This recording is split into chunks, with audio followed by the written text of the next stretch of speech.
About Shelby Heating and Air, where their customers come first. No matter the weather or the temperature, they'll be there to make sure you're comfortable.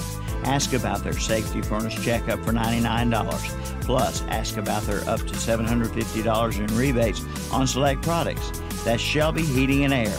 Call 704-487-7877. Online at shelbyheating.com. See their page at whatsupshopper.com and like them on Facebook too.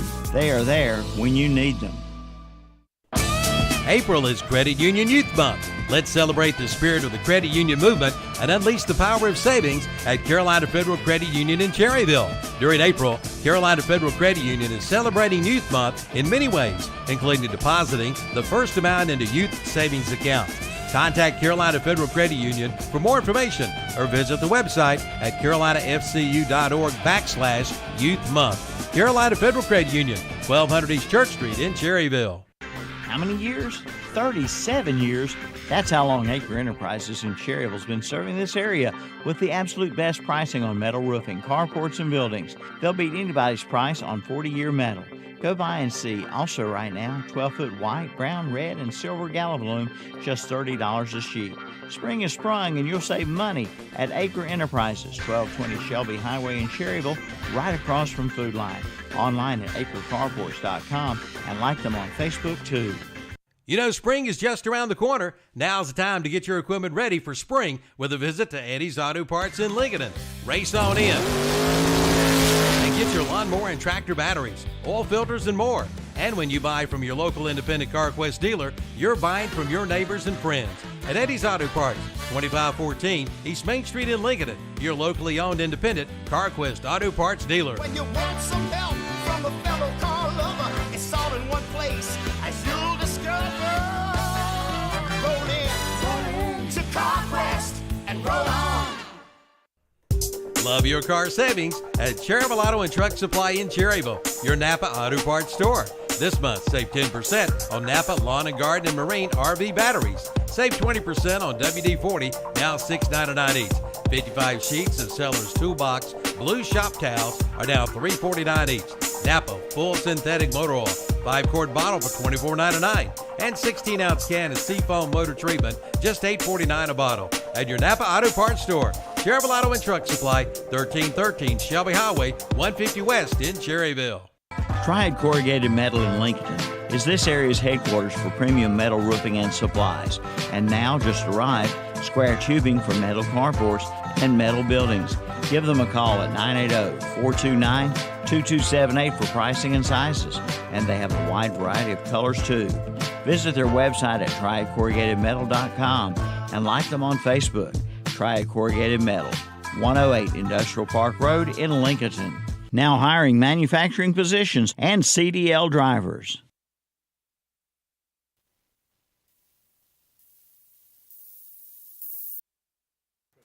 Where's Jake? No. Quit.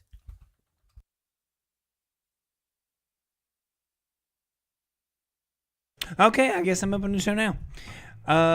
Welcome to Saturday Morning Sports Talk with Kevin and the guys.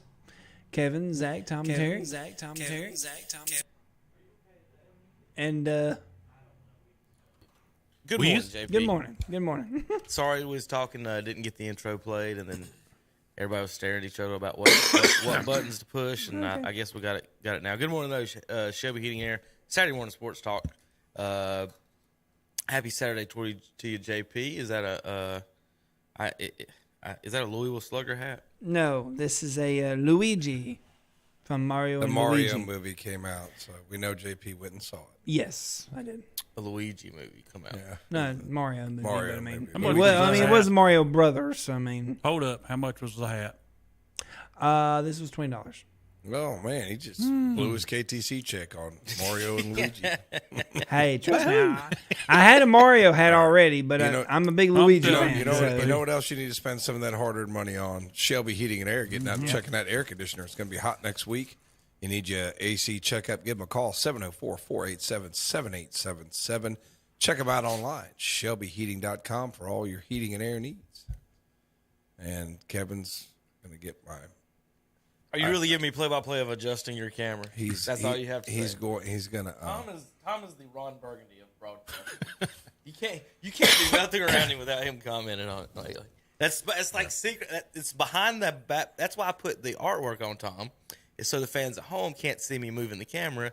And then you told him I was moving the camera. I'm sorry. That's the teacher of the year right there, folks. I'm sorry. No longer. I have been supplanted by Rebecca Hopkins. Congratulations, Miss Hopkins, the new teacher of the year. So I will gladly give up my crown and. Yeah, we'll just have to put former over the top of that. And put former teacher of the year, because I'm going to be former teacher pretty soon. Yeah. Was that the first time you had won teacher of the year, Tom? No, I won it in 2000 and I want to say 2004, 2005. Congratulations. So I'd won that. I've won the they used to call it the Time Warner Star Teacher Award. Won that a couple times. So The Time Warner. Yeah, it used to be Time Warner, which doesn't exist. So it's been a while back. so yes, Terry. Occasionally, I am recognized for, hey, this guy shows up for work. Let's give him an award. Well, that's a plus, Tom. I'm gonna tell you. In today's time, that's a plus. It He is. shows up for work. Let's give him an award. Yeah. And sometimes people get the award and don't show up for work. So Exactly. I mean, if you don't feel like Tom, you might not get might want to show up this week. It's like That's right. Some of our basketball stars. I'm a little slow. They put me out yesterday for my little procedure, but I'm okay. Even though they told me not to drive home about after 15 minutes of my wife driving in Charlotte, I made her pull over and let me drive. It's like, nope, I don't care if I've just come out of anesthesia. It's like, I'm still better than you in Charlotte. Didn't help. My wife won't drive through Charlotte. Didn't help much that it was raining yesterday, and people in Charlotte are crazy. They're getting about real big cities like New York, Philadelphia type drivers cut you off, and all this stuff. It's getting pretty bad over there. All right. Well, we got highlights. I got two umpires. So I got the umpire call of the week here, guys.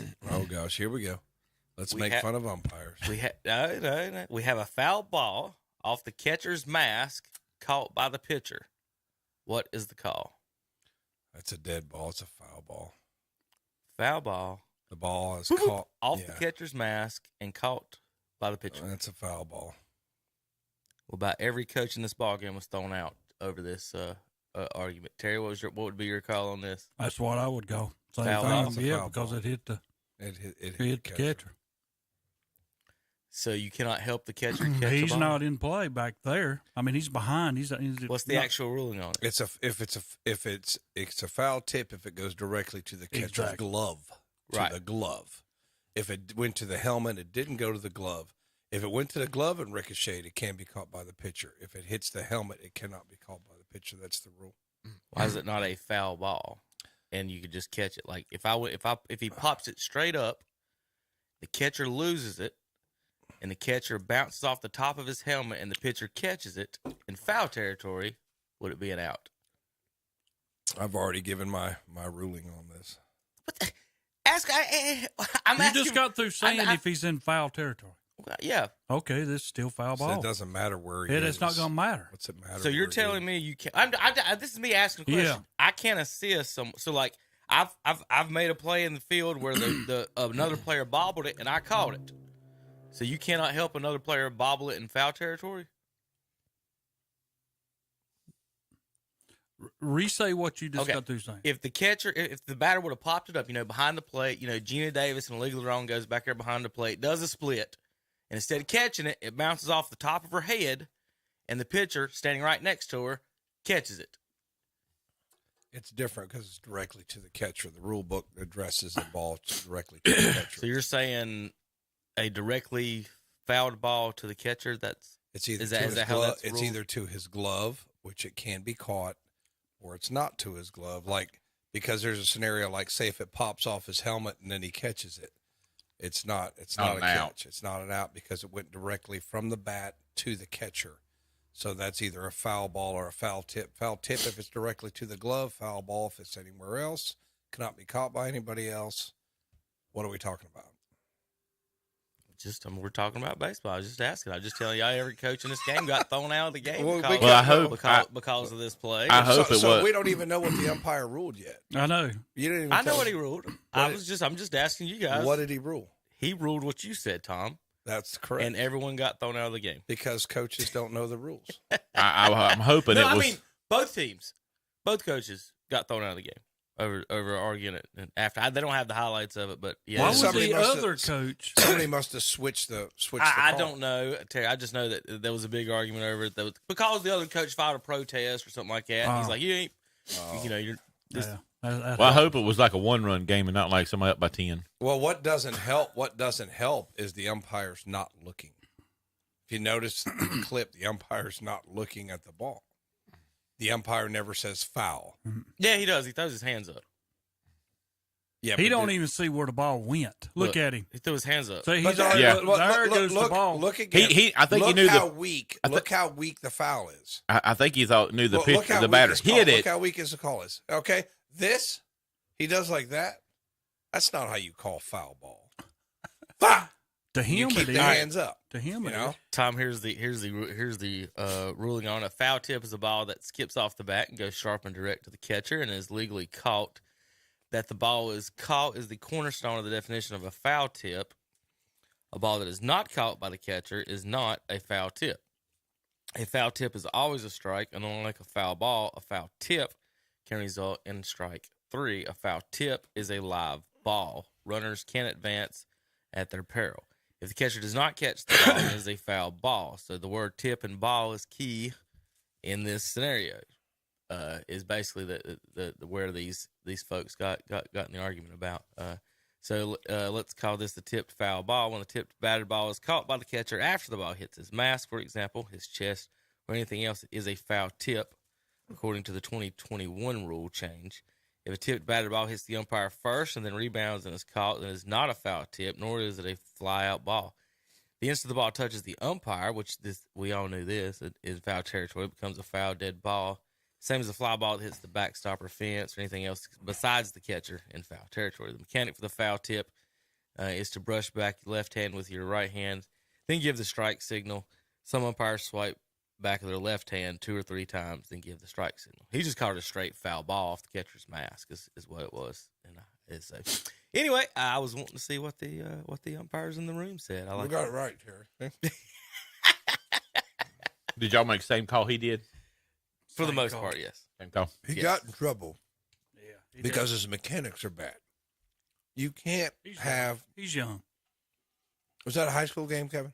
That's what it looked like. Yeah. I mean, if your mechanics are bad, and then if you explain, what did he say to the coach? He might have said something stupid to the coach. But, your mechanics have got to be good, and then cut down on your verbiage. You know what I mean? Yeah.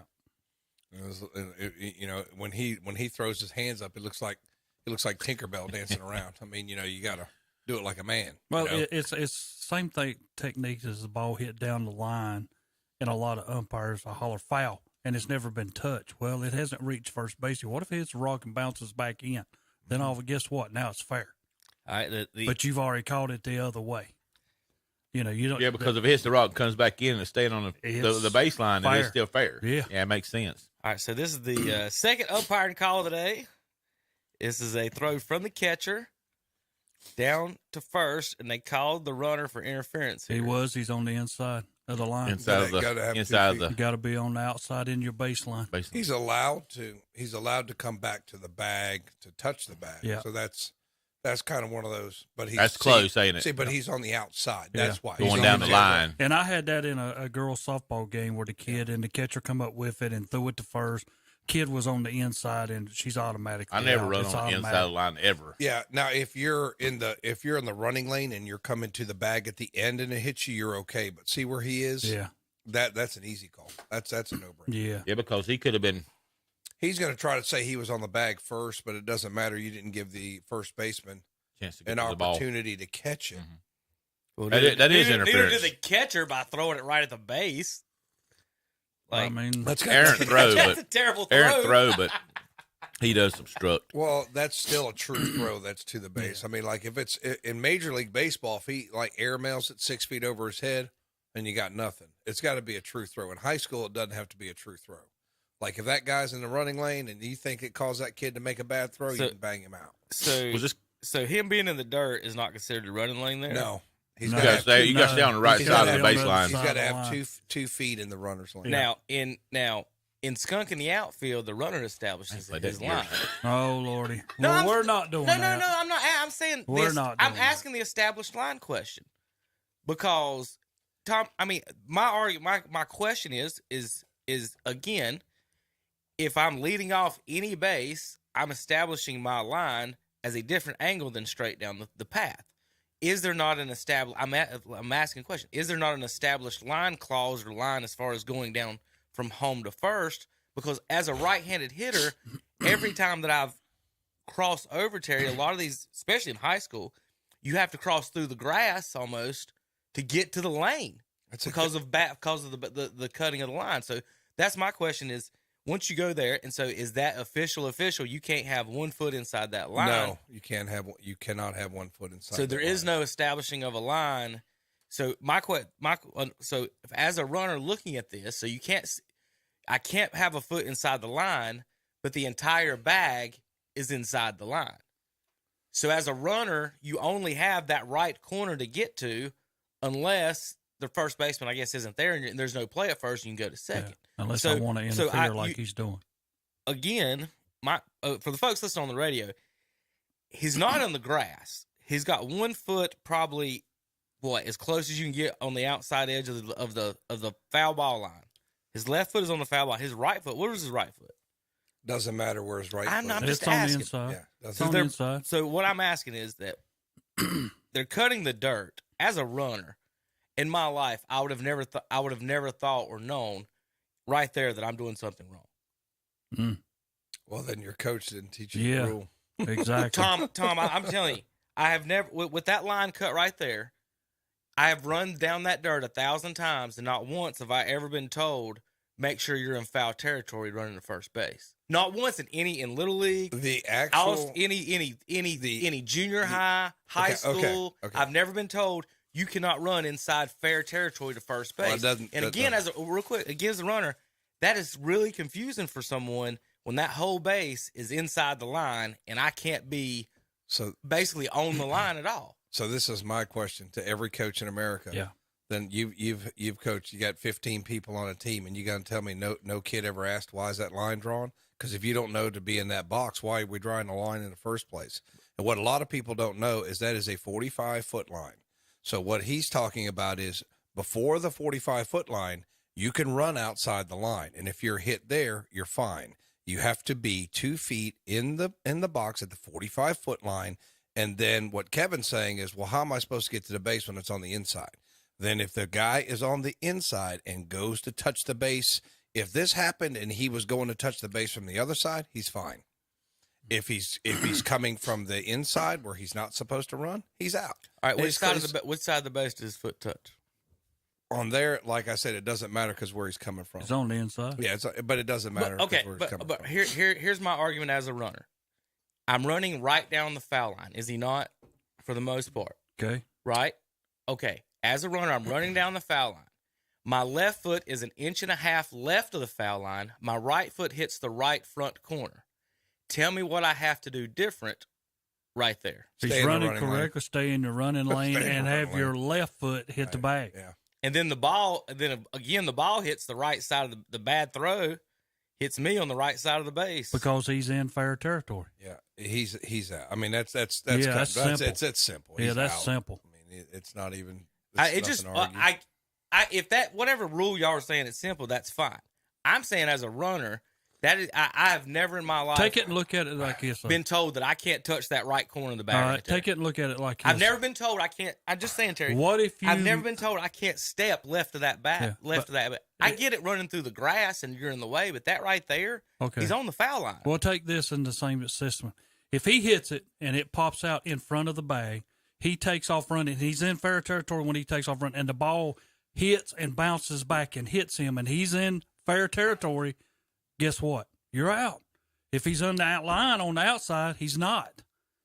I mean, that's how simple that is. It's the same thing as running down. So the runners do not have a right to the front edge of the bag. They have to run to the right edge of the bag. They need to be over in their line. That's what that's telling me. Because let's say let's say he's in the lane right there, right? if he was in the lane and down the line, let's make this argument that he's stepping on the chalk. I'm not even giving him inside those words. He's on the chalk, whatever. And that ball still would have hit him touching that bag on that right corner, right? Where that ball is. Let me put it to you like this. There's a thing that's in every umpire book that says umpire judgment. I get that. But I'm just saying, as a runner, I've never heard in my life I can't touch the front of the first base. Because somebody's going to complain either way on this call. Some people it don't happen say, a lot, probably. Some people are going to say, oh, man, he was right there. I mean, he wasn't on the inside, and the other coach is going to raise Cain. The one who got by with it's going to say great call or whatever. But, I mean, it's going to happen. I mean, you know, and that's why it has umpire judgment. But if you go back and protest this call, I mean, this is probably not a protestable call. But you're not going to get anything from this. It's an umpire judgment right here of where he saw him at. Did he hit him? Was he in? I mean, the catcher was 4 feet in fair territory and made such an awful throw. He hit the runner tagging the right corner of first base. And but again, he's in the line. I get it, Terry. Again, if that's the rule, that's fine. 100%, I'm with you. I'm just arguing it may be a weird or dumb rule. If it's umpire judgment, I would go 100%. If it was. We're only judging the fact. This is simple here. Well, if you're looking at this and saying, I'm judging that I think he got in it and that's the call, like a regular judgment call in basketball, fine. But if you're saying because his foot was 1 inch left of it that he's out, that's a weird rule to me that I've never heard of in my life. That one's simple. A runner cannot touch the first. Simple. A runner does not have any. What does a runner have like? So if I'm holding him on like that, you're going to call interference on first baseman if he's coming the other way. So, like, what I'm asking is what right or what part of the base does the runner have a right to running to first base? Is it just the right corner, side? Well, basically what you're really telling us, if me and Tom were umpiring this game and we saw it like this and you were the coach, you'd be all up our crap. Terry, again, y'all are taking this as an argument. I'm not. I'm telling asking, you that's simple. I'm just asking why in the world that would be the rule when they've cut the grass, you've given me the lane to run in. I've never in my life been told if I have 1 foot in fair territory, I'm out. I mean, I've just never heard that. And you should have been told by somebody. Yeah, you should have been told when you was young, real young. Yeah. Well, Terry, there's a lot of people I played for that know baseball, and not once in my life. You've been told don't run through the infield, don't get in the way, but not once have I ever been told if your foot is 1 inch to the left of the line, and this catcher makes a bad throw and hits you in the back, which he did. That I'm out because the catcher made a terrible play right here. I don't think it's all that terrible of a throw. It's right to the bag. I mean, you know, you act like he didn't even have to lean his body over the bag. He's just reaching out to catch the ball. Tom. Should be a better throw. I mean, it's not a great throw. How far off the base is his right foot? Well, that's where he could throw it. What he was probably told, and what you'll see a lot of coaches hit the guy in the back, make the umpire make the call. No, they don't. If you sit there and watch the team, I'm doing that now. I'm telling every catcher to hit the guy in the back down first base. All right, if I could speak, that a lot of people will tell their catcher inside. They'll yell inside twice, and that's where he'll step out and make sure that this doesn't happen for this very reason because they don't want to get into an argument over it. They don't want to take the chance on the umpire not knowing the rule. They want the catcher to make a good throw. Right. They're not doing it because it's the umpire. They're doing it because they want the catcher to make a good throw. Because number 2 is the second baseman standing with the right foot on the base, the correct foot. No, so he's giving him a bad target. This is a terrible defensive play all around, and they got rewarded for it. Look, whether or not that's fine. Judgment, whatever. I'm just saying is that I've never heard that. Watching every baseball game in my life. If the guy was in the grass, I'd be like, that's obviously interference. But like 1 foot to the inside of it, that's just weird to me. I'm not arguing that it's wrong or anything like that. I'm just saying I've never heard it.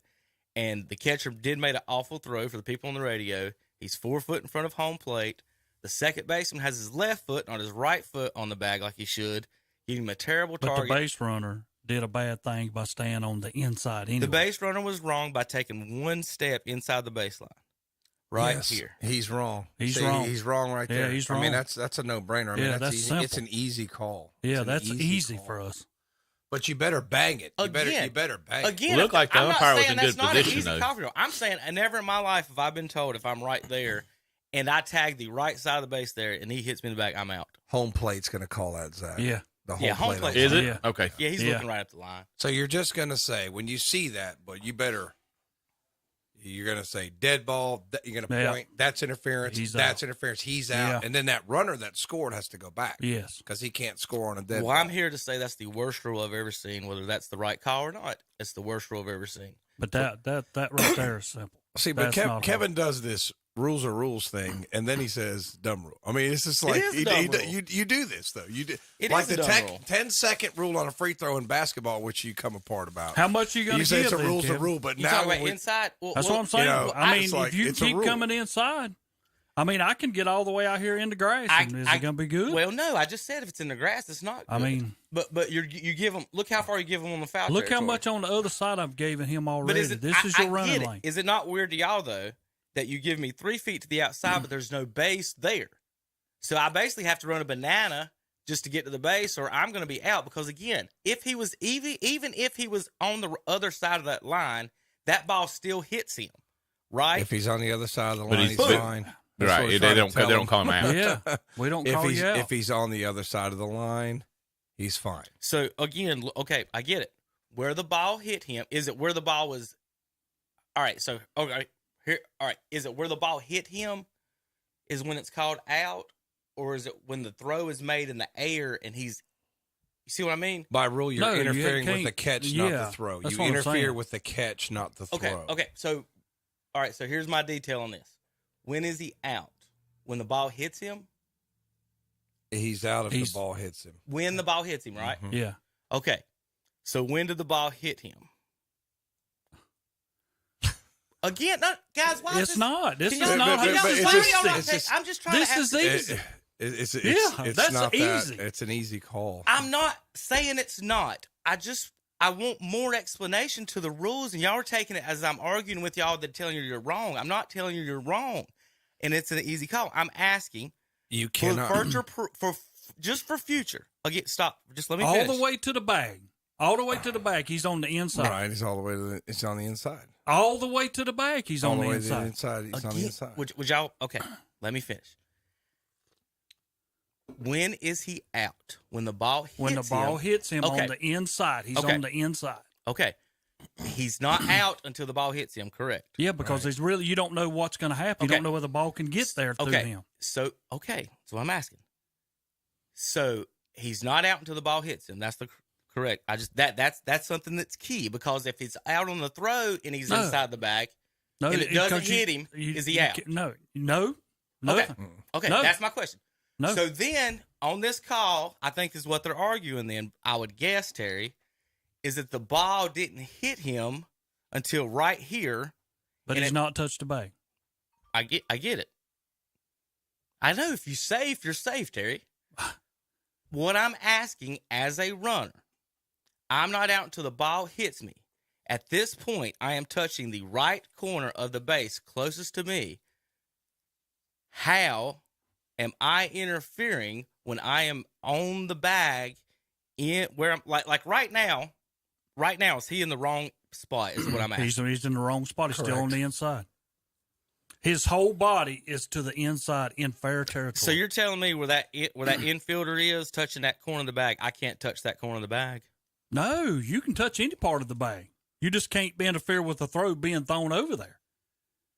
Is it the catcher's fault for throwing it that far inside? Probably so. Again, no, but you know here's what I'm saying. asking. But they're still going to benefit because you're in the way. If the runner was touching the base where the fielder's touching the base, I can't. As a runner, I can't do that if the throw's coming. Is that what you're telling me? Because if that's what I just need to know what to tell my runners. Yeah, you're in fair territory. Y'all cannot touch the inside of the base. If you get hit by the ball. Because if you're going to second, you're teaching them to touch the inside of the base. So if they can't touch the inside of the base on the throw, then I just need to make sure I'm teaching them, hey, you've got to come down here and you got to touch the back right corner of the base, right? Because this guy didn't get hit until he's on the right corner when this ball hits him. Terry, I 100% agree with y'all. Let's go by the rule. If he gets hit right here, he's out. Yeah, he's out all the way. But right here, his feet's touching the bag when he's getting hit. But his whole body's on the inside. He denied the guy the right to catch the ball. Okay, that's the rule. So my he has the right. So to as catch a the runner, ball. you can't. This is just blowing my mind. I'm just trying to figure out where I'm supposed to tell my runners to touch the base. If he's running in the running lane and I reach over and hit you in the back, you're fine. It doesn't matter where you touch the base. I get the running lane. If he's but what coming I'm to the asking base, is, Tom, and you got just follow me with me. There's a square base right here. The square base is in fair territory. So you're telling me I have to run and foul until the very last second, stick my leg out sideways, and touch the inside, this backside part of the base. We'll discuss it off the air. I mean, I'm baffled by exactly where I can touch the base as a runner, because I didn't know that there were spaces on the base I could not touch. I will just say this: if this guy's safe, get rid of the running lane. It doesn't matter. Yeah, that's right. I mean, if that guy's safe, just there you get rid go. of it. Listen, I get y'all right here. If the rule is you can't be out of the running lane and the ball hits you, and the ball hits him right here out of the run lane, he's out. My biggest question is, as a runner, you told me I can have this right corner of the bag. He takes the right corner of the bag, and the ball then hit him. He gets hit before he ever touches a bag. I agree with you, and Terry. he's on the inside. I agree with you. That's how everything is. He's on the inside. I agree with you. He got hit. But what I'm asking, if I'm running, let's say I'm running in the running lane, I have to touch first base at some point. Where on this throw can I touch first base and not get hit and not be called for interference?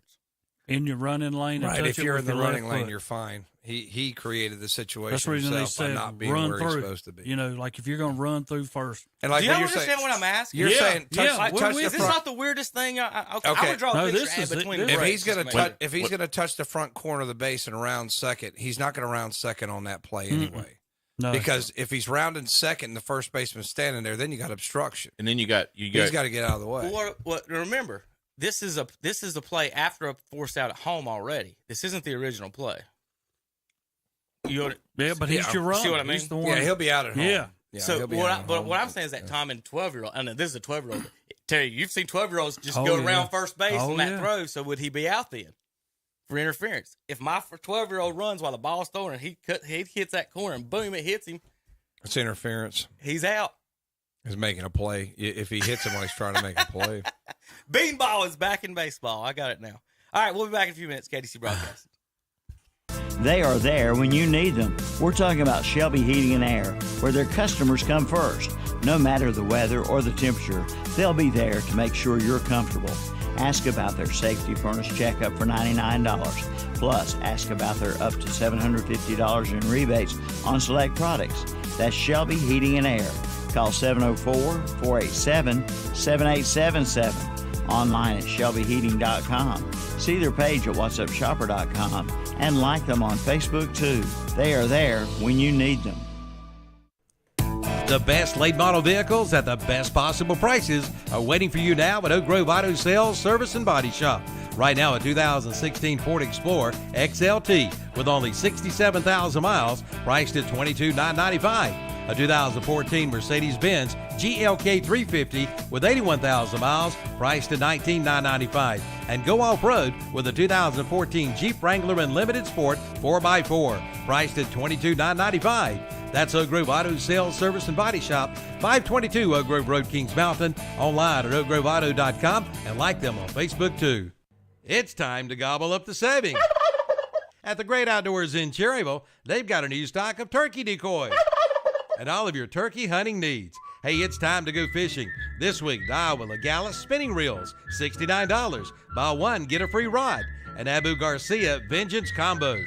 Buy one, get one free for $99. A limited supply of Onyx Thunder Rage rain suits are $169.95, and Onyx 824 Life Vest $79.95. At the Great Outdoors, Highway 150 East in Cherryville, right behind McDonald's. Online at teamgreatoutdoors.com. See the page at whatsupshopper.com and like them on Facebook too.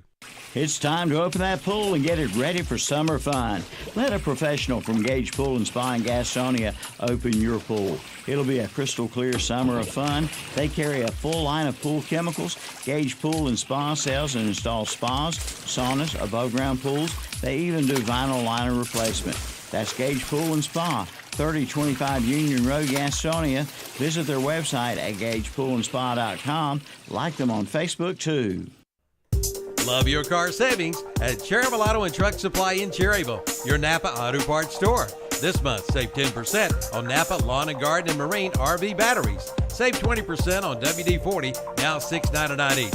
55 sheets of Seller's Toolbox Blue Shop Towels are now $3.49 each. Napa Full Synthetic Motor Oil, 5-quart bottle for $24.99. And 16-ounce can of Seafoam Motor Treatment, just $8.49 a bottle. At your Napa Auto Parts store, Cherryville Auto and Truck Supply, 1313 Shelby Highway, 150 West in Cherryville. You know, spring is just around the corner. Now's the time to get your equipment ready for spring with a visit to Eddie's Auto Parts in Lincoln. Race on in and get your lawnmower and tractor batteries, oil filters, and more. And when you buy from your local independent CarQuest dealer, you're buying from your neighbors and friends. At Eddie's Auto Parts, 2514 East Main Street in Lincoln, your locally owned independent CarQuest Auto Parts dealer. When you want some help from a fellow car lover, it's all in one place, as you'll discover. Roll in to CarQuest and roll on. And we're back on Saturday Morning Sports Talk with Kevin again. 704-487-7877. Shelby Heating and Air. ShelbyHeatingAir.com is going to be a scolder next week, so you want to get that air conditioning system checked out. All right, yeah, Shelby Heating and Air. Get it checked out before you turn it on. It's going to be warm next week. Give them a call, 704-487-7877. Online, ShelbyHeating.com. Next topic. All right, Major League Baseball. I just never knew that you could not tag first base. It's the weirdest thing I've ever seen in my life. Is this Friday night? Tom's drinking his morning coffee. Tom's drinking his morning coffee. I just never knew you couldn't tag first base. Friday night or is this Friday night or Saturday morning? Never That's all knew. I'm wondering. I swear it's Friday night. If you knew that, if you're running to first base, it's a Tuesday night. If you knew that you're running to first base and you tag the front of the base, you're interfering with the catcher. If you tag the front of first base, you're interfering with the catcher. I never knew that. Moving on. All right, moving on. As predicted, the Cardinals suck because Yadier Molina's not there. The coach is calling out players. They're god-awful. Good job. Marmol, fire him right now. They're done. All right, on to the Braves. They're 10-4. They're in first. Yeah, we got Brewers are shell 10-4. rocked. Diamondbacks 8-6. Shell rocked is shell shocked, Terry. Minnesota 10-4. Terry, do you have got a new I'm word gonna start today. getting a book and writing these things down? Well, I'm gonna tell you, man. Choke on an egg. We had a great pitcher last night, Singer. He struck out like 6, 7, 8 people probably. We need to do But then on the other pitches, he just let them toss it. Boom! Out of here. We need to do the Pee Wee 5 Herman home word of the runs. day. If Terry comes up with a new word, we always need to go. I'm telling you. I'm telling you. I got tired of watching Shell it, rock. Tom. That's gonna be the new Ninja Turtles Shell movie. rocked. That was a song in that movie, wasn't it? Y'all got some liquor to put in this car? I don't know. You get it from Terry's Diet Dew over here. Terry, they're 4-10. Can they make the playoffs? No. Yeah. What was Cardinals' record? 6-8. Okay. Done. It's not. Did you see when they showed Perez awful. come Hey. up? Did you watch the game? No, Perez come up, and all of a sudden, I mean, we're only. I don't watch farm league teams. Yeah, well, I don't blame you. I don't blame you. 8 years later, Perez is the only guy left off of our World Series champions of 2015. The only guy on the team. Well, you have to sell them because once they win the World Series, they want money. That's and they what I'm can't. saying. And See, we but can't afford it. No, I think Kansas City can pay. They just won't. I mean, you know, the Unreal, Chiefs. The man. Chiefs pay. You know, why can't the Royals pay? I mean, I don't want. The Cleveland's actually starting to. We talked about it realize here that. before. I think they need to have some more sharing of the revenue where everybody can have a fair. The Yankees will never do that. No. Dodgers the will Yankees, never do yeah, that. they'll never do Tom. that. That's why they can. Yeah, they won't do that. I mean, we're lucky Perez is still there. Think of it. If it would only been 8 years and all of them been gone. What the Come Marlins wind up, Kevin, on? I know they started out 10-0. I don't know if Not was the it the Marlins, Marlins? Devil, The Rays. the The Devil- I'm Rays. sorry. I'm That's sorry. it. Sorry. Look, here's a quote from our brand new catcher who's got his WAR is so good. You know, his WAR. I think we haven't found our rhythm defensively and pitching, and offensively otherwise. That's the quote from our fearless leader. Said what now? Yeah, you heard it. I think we haven't found our rhythm defensively and pitching and offensively wise. There's everything. This is this guy's what? That's the year? whole team. The coach. That didn't make This any is first sense. year, Offensive, second year. pitching, and defense. That's the catcher. That Why replaced didn't he just Yachty. say we haven't found a rhythm? Period. Yeah. Yeah.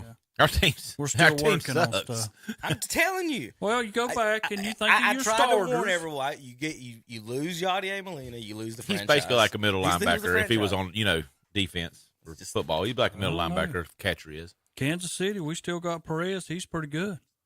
He's a 5-time Gold Glove winner. I mean, you know what I'm saying? Did he win the World Series? No, he ain't won nothing. There That's you the go. problem. I mean, We besides don't when he want had him the then. guys. We don't want But him see, then. here's the difference between us and y'all. You can afford them. You can go get We players. live in the same state. Nah, I don't care.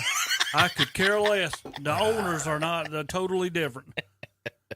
We're not going to go get people. We're going to stay with what we got. And Perez is our captain, our leader. But you got to build around him. You can't come up every year getting rid of Whitfield. And Witt'll be next. You wait. He'll be the next guy to go from Kansas City. The Cleveland Guardians have not had a center fielder hit a home run since August of 2021. Yeah, they don't hit. I mean, they don't. I mean, that's their problem. I mean, Quan's pretty good. Lead off bad. Ramirez hit some home runs, and they've got a little. I think the new catcher. What's his name? Zanio, I think his name is. He's got a little. He's hit the ball pretty good. But I mean, they don't. Hitters cost money. These lower budget teams don't have a lot of sluggers. I mean, outside of Ramirez, I mean, it's not like you go with some of these big money teams. You got to pitch well and have small ball. Yeah, you got 3 or 4, but yeah, you got to pitch well. And Cleveland is down 2. They're down 2 starters.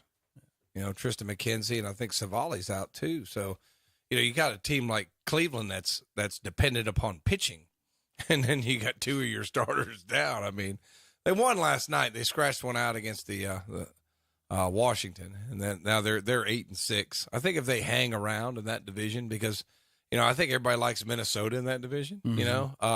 But I think the key to the Central is nobody's really dominant, so you got to hang around. You know what I mean? Like, so if you hang around, you got a chance. So like, all right, we're 8-6, we're 10-7, and all. You hang around. I think they'll be okay. So we'll see. And injuries are going to matter. Especially got to have pitching. I mean, if you don't have sluggers, you better have some pitching. Our Singer last night did okay. It's just the pitches that he missed. Atlanta tossed them. That's all I got to say. I mean, and here's the problem with Kansas City. We had Greinke when he was in his prime, and then all of a sudden he got out of his prime, and everybody else bid on him to take him from us. So everybody else got him, and now that he's on his tail end of his pitching career, he comes back to Kansas City. I mean, come on. After he's used up. Yeah, after he's done. I don't understand. Cardinals rookie Jordan Walker starts his career off 4-10. with 12 straight base hits to start. It ties the record. He's a big old boy. He can hit the ball, guys. You need to see that this kid hit the ball. He wasn't. They technically didn't want him to make the team money wise. They wanted him to start off in AAA, but he hit so good in spring training, they couldn't keep him down, and so they've got a pretty good lineup. Like it's one of the best lineups they've had in years. They ain't got no pitching. Well, I'm gonna give Atlanta a lot of credit because you don't hit, and this is how I look at playing. If you're playing on a team that has a lot of hitters that can score, especially like Atlanta's got, and all of a sudden here comes Murphy. Ain't nobody never heard of this guy, but he's hitting well for them right now. And who's the other guy? Whitfield, Merrifield, or something that plays for y'all. He's hitting well. And then last night, Grissom finally comes back, because he was down in the minors, and they brought him back up because somebody got hurt off their team, and he played his first game. And what did he do right off the bat? Double down the line. His first bat. This year we could score last year. Our problem was we scored 12 one game and 0 the next, and we started off. But it's a around big 500. difference. You can stick me in Atlanta's lineup, and heck, I'm going to believe in myself because everybody else is hitting. Mm-hmm. And plus, I'm probably going to get some decent pitches because they would want me to hit it than the next guy behind me. Yeah, the top of lineup. Yeah. Acuna went 3 for 5. Olsen went 2 for 5, and Murphy did go 2 for 4. So but he's a guy nobody's heard of, and he's playing well for them. They did a lot of. I'm trying to see the other guy you were talking about, Murphy, Rosario. Albies, is that how you say it? Albies. Okay, and Grissom. Tampa, Hillard. The first team since Hillard. That's Hillard. That's 1884. The first team since 1884, Tampa Bay Rays, with a run differential of more than 50 through their first 9 games They got beat last of night. the season. They lost their first game last night. They're now 13-1. I think But I had now, one more. here's the difference in them being 13-1 is when you look at who they've played. Every team that they've played has been below 500. This is the first time they've played a team above 500. Yeah, they swept Boston, they swept Oakland, they swept Washington, and they swept Detroit. Yeah. Are you poo-pooing a 13-0 start? I sure Terry? am. I'm Your saying you're 13 not. teams- I Your don't team's care. 4-10. That's right. I'm And saying you're poo-pooing. good. They're 13-0 First time you start. play, somebody has a winning record, you lose. Golly. So that means all them other teams that you just played, like they showed, like he's So who do telling, they play? Boston. They won Detroit. 6 games. They won 4 games. Did they get shell rocked last night? Shell rocked. Yeah, they got They're destroyed. These games count. They got don't Terry? destroyed. These games count, don't they? Yeah, first time they play a winning team, they got beat. Who beat them? Well, the first game they beat Toronto, I think. Toronto? No. That was first game of the series. That's right. Toronto beat them 6-3. Well. I had another little thing here for. Oh, this is one. Cody But they'll Bellinger. still make the Did y'all see playoff. this? Cody Bellinger returns to L.A. for the first time. And he hits it out. They get it. Nope. They get a standing ovation. The Dodgers fans are excited, throwing up their hands, beer drinking, standing ovation. Bellinger getting ready to get in. He returns in a Cubs uniform and time. Pitch clock, strike 1. What a joke! That's the way it should be called. What a joke! That's the way it should be. He got pitch clocked walking to the thing, got a standing ovation. Get in the Tom. box, buddy. Who was it? Cody Bellinger. Bellinger. Yeah, get in the box. You What? know what's happening. Watch this. The Dodgers, look, Dodgers got what they wanted. I may never watch baseball again. Dodgers got what they wanted. Look at this. Keep standing He out steps there, in buddy. the box. Hi! He hit the 8-second. You didn't look at the pitcher by the 8-second rule. This is the part I don't like about it. Because the pitcher's got to win to throw. He's got 8 more seconds to throw, don't he? So why does the batter have to be looking at you to throw the pitch? That just blows my mind. I think you should be in the box by 8 seconds. The rule is you're in the box, I could throw, right? It used to be. Okay, Yeah. so what am I Correct? supposed to do as an umpire? Unless Sit the here. umpire holds. You just wait for the pitcher to No, throw the you ball. don't. No, Why do you you got to wait don't. on the batter? No, you don't. That He again, knows what the rule is. Again, we're talking. I'm saying the rule's crap. You're telling me that's the rule. I understand if that's the rule, Terry. What I'm saying is this is a new rule we could adjust. And my point is, So if you're getting a standing ovation from the other team, I'm supposed to give you another 5 seconds. Go ahead and I've get your got 8 standing seconds. ovations. to pitch. I know, but You I'm could still check- saying As a pitcher, you give me 25 seconds to throw. If you haven't stepped in the box by the time I'm supposed to throw, it's on you. Why does the batter need to be in there? I don't understand why there's a rule for the batter to be in here there. we go again. What If yes. me and Tom are doing this game, you're going to be so mad at We're us. arguing different things, Terry. Kevin. You're arguing that's the rule. I'm saying this shouldn't be the rule. This is new. Let's have a talk about this. Can we not even have a talk about it? You're just Why saying are that's we the going to rule. have a talk? The rule's already been placed. Terry, why have a sports show? You're right. Why have a talk show about things like this? This is a new rule. I'm saying I don't like it that the rule is that by whatever what it is, it's not like he has to be in by 8 seconds. He was in the box by 8 seconds. The rule is he has to look at the pitcher. So he's in the box at 9. So now I don't think he should be called for a strike. He's in the box because the pitcher can throw it right now, can't he? Correct? Because the umpire's not holding Yeah. him up. Yeah, the umpire sometimes, like I would hold him up there, make sure he doesn't pitch while the batter's not looking. Well, that's in a I don't think they do that. Do they do that now with the shot clock? Some of them do. Yeah, Because I don't know if you can. What if you're holding somebody up for 2 seconds and they get shot clocked or whatever? Pitchers out there ready now. Well, that's what I'm saying. Guarantee it. So my nitpick about this rule, I say we can adjust seconds and add seconds to it, is that you should have a rule that you're in the box by a certain amount of time, but to say you have to be looking at the pitcher and I'm calling a strike on it. They used to be not so draggy in the See, there at 80s. 7 seconds when he finally looks. No, he didn't. He called it 8. Eight's the See, rule. The thing Eight. is too, like 30, 40 years ago in the 80s, they say they've got the games down to the same time it was back in the 80s. Well, what'd that tell you about the 80s? They played. You didn't have to have this stuff in. You know what I mean? So now that these guys want to come in here, take their time, no more. Remember, no more. I was going to say, no more wouldn't ever get the bat. Yeah. All that crap. I don't even know if he could hit a ball if he couldn't do his. And every player having to get all step his little ticks out. That's ridiculous. You don't have to do all of that. Play the game. Yeah, play the game. I'm not arguing with any of that. I'm just saying, what do y'all think about he has to look at him as opposed to you just got to be in the box by 10 seconds? I don't have a problem with being in the box. They're gonna, but the thing is, like there are some people that are like Kevin that think the rule needs to be tweaked. In the future, we're going to do this, are we not? Okay, that's where I'm talking. Yeah, I don't have a problem with them being in the box. It needs to be in the box. They'll tweak it. I mean, just like they tweaked the shot clock in college. Remember, it started out as 45 seconds. Yeah. Now, what is it, 30? I mean, they'll tweak it. He got a strike. And they want to get it lower. He got a strike for a standing ovation.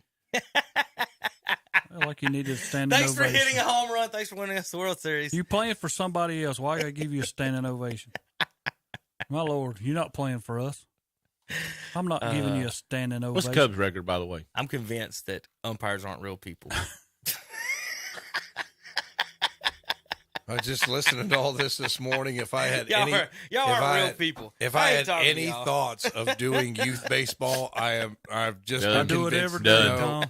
I don't know how you do it. I'm Terry. telling you. Because after about a minute, I'm like, okay, I've explained to you. You don't like the rule. I understand that. We're done. But that's what a lot of coaches want to do. They want to just keep on, and we won't let it go.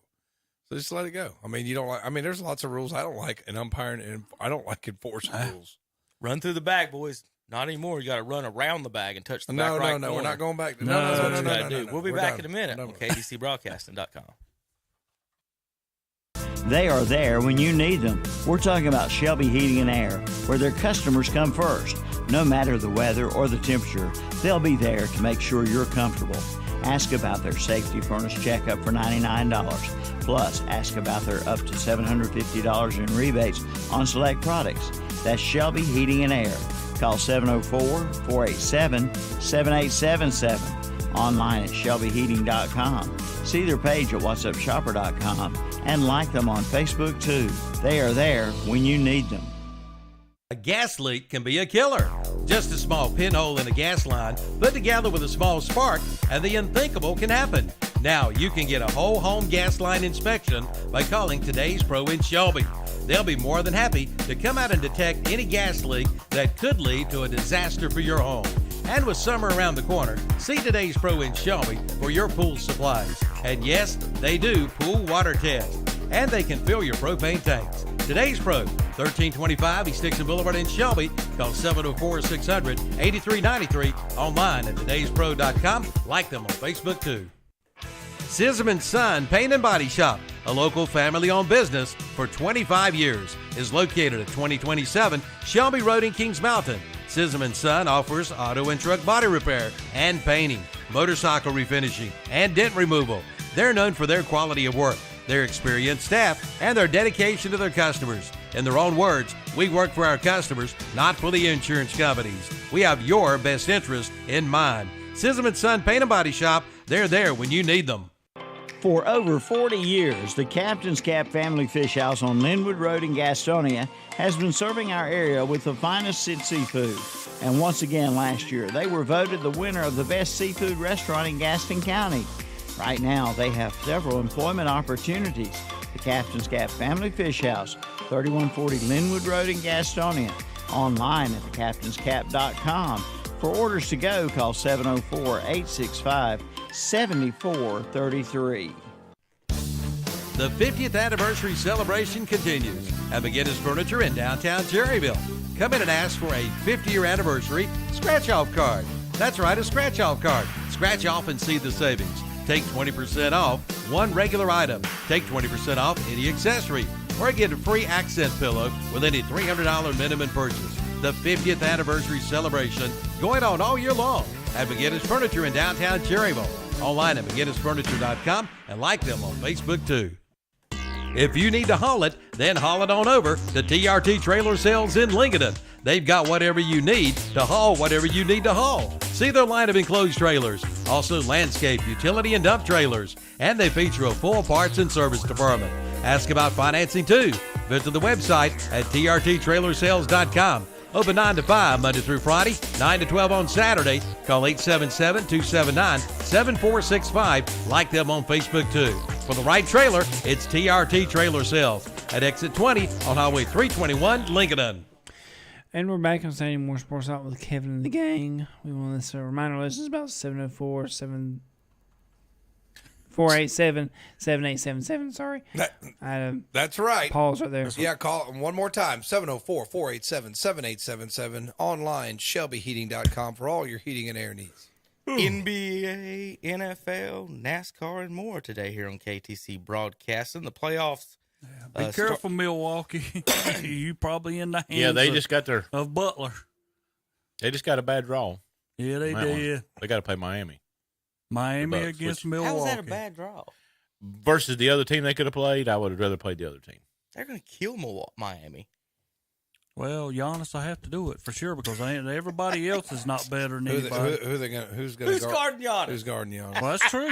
That's true. Kevin Love. Kevin Love's going to guard Giannis. But you got a lot of fouls to give up. Yeah. I mean, you know. He's going to shoot 20 free throws a game. Oh, yeah. Or about half to. Well, he's like Philadelphia. Embiid, same thing. The only way Philadelphia's ever going to make it is if those two guys take all the shots. I mean, the other day, and I'm watching Boston play Philadelphia, and Philadelphia wins, and I'm like, half of Boston's players are over on the bench, not playing, and Embiid had to go 80%, 20 out of 25 from the floor for them to barely beat Boston. He has to shoot 80% for you to beat Boston. Well, where he shoots from, he should shoot 80%. Well, he does have a little bit. He can pop a three every now and then. Outside. But he shouldn't have to. You know what I'm saying? Like, I hate when those guys go out there because a lot of it's going to be high percentage with Embiid. Because I sat there in that game and I'm like, you beat Boston by 2. Good job, buddy. You shot 80%, grabbed 17 rebounds, and it took everything that you had. And what did Embiid say after the game? First thing I thought, the man was a man, but to say it, he says, we have to get better. We cannot beat them in a series if this is how we play. Well, playoffs are different than those last couple garbage games. Well, Philadelphia's got Brooklyn, so I don't know why we're talking about Philadelphia. Well, it's going to be Philly, and Brooklyn is not going to beat Philly. Tom, are y'all not going to take care of one of these teams? Well, I mean, we just poo-pooed. You guys got the Knicks, right? Without y'all taking a dribble, I don't even know. You got the Knicks, right? I think we have a good chance to get by the Knicks. I mean, it's gonna be a good. I think it's gonna be a real good Knicks, series. And then who do you play next? The winner of Milwaukee and Miami. And well, you know, like I've said on the show many times, you got a couple of big guys that are pretty good. You know, Mobley and Allen that you can. You're not going to stop Giannis, but I'm thinking if you can hold Giannis to 25 or less, you got a chance to win. And Middleton don't play well, or was it Holiday? And Middleton and Holiday, I don't really, I mean, Middleton's not the player he used to be. Yeah, and Holiday's not either. I mean, well, Holiday, he scares me all the time. He can come out and blow up, but most of the time, consistency, they're not. Cleveland's got Mitchell. He's the guy that can go out there and get you 40 or 50 when in a game where you really needed it. And they've got Garland. He shoots the ball well. I guess it would be a little concerning about their 3-point shooting. Garland's pretty good, and like Osman can come and light it up sometimes. I mean, sometimes he'll just come and light it up, and sometimes he can't shoot. Now Okoro's not the best shooter. Their other guards, so we'll see. I mean, I think they got enough to get by New York when they run into Milwaukee. If they get by the Heat, would you guys think that the Heat have a chance? I don't. I think Milwaukee's going to win that. But, you're going against the big boys. You're going against them big three. And a lot of times they say there's the big three that any one of those can win. And then there's Cleveland. That's kind of the way they address the East. It's like there's these three. And then maybe Cleveland can win a series.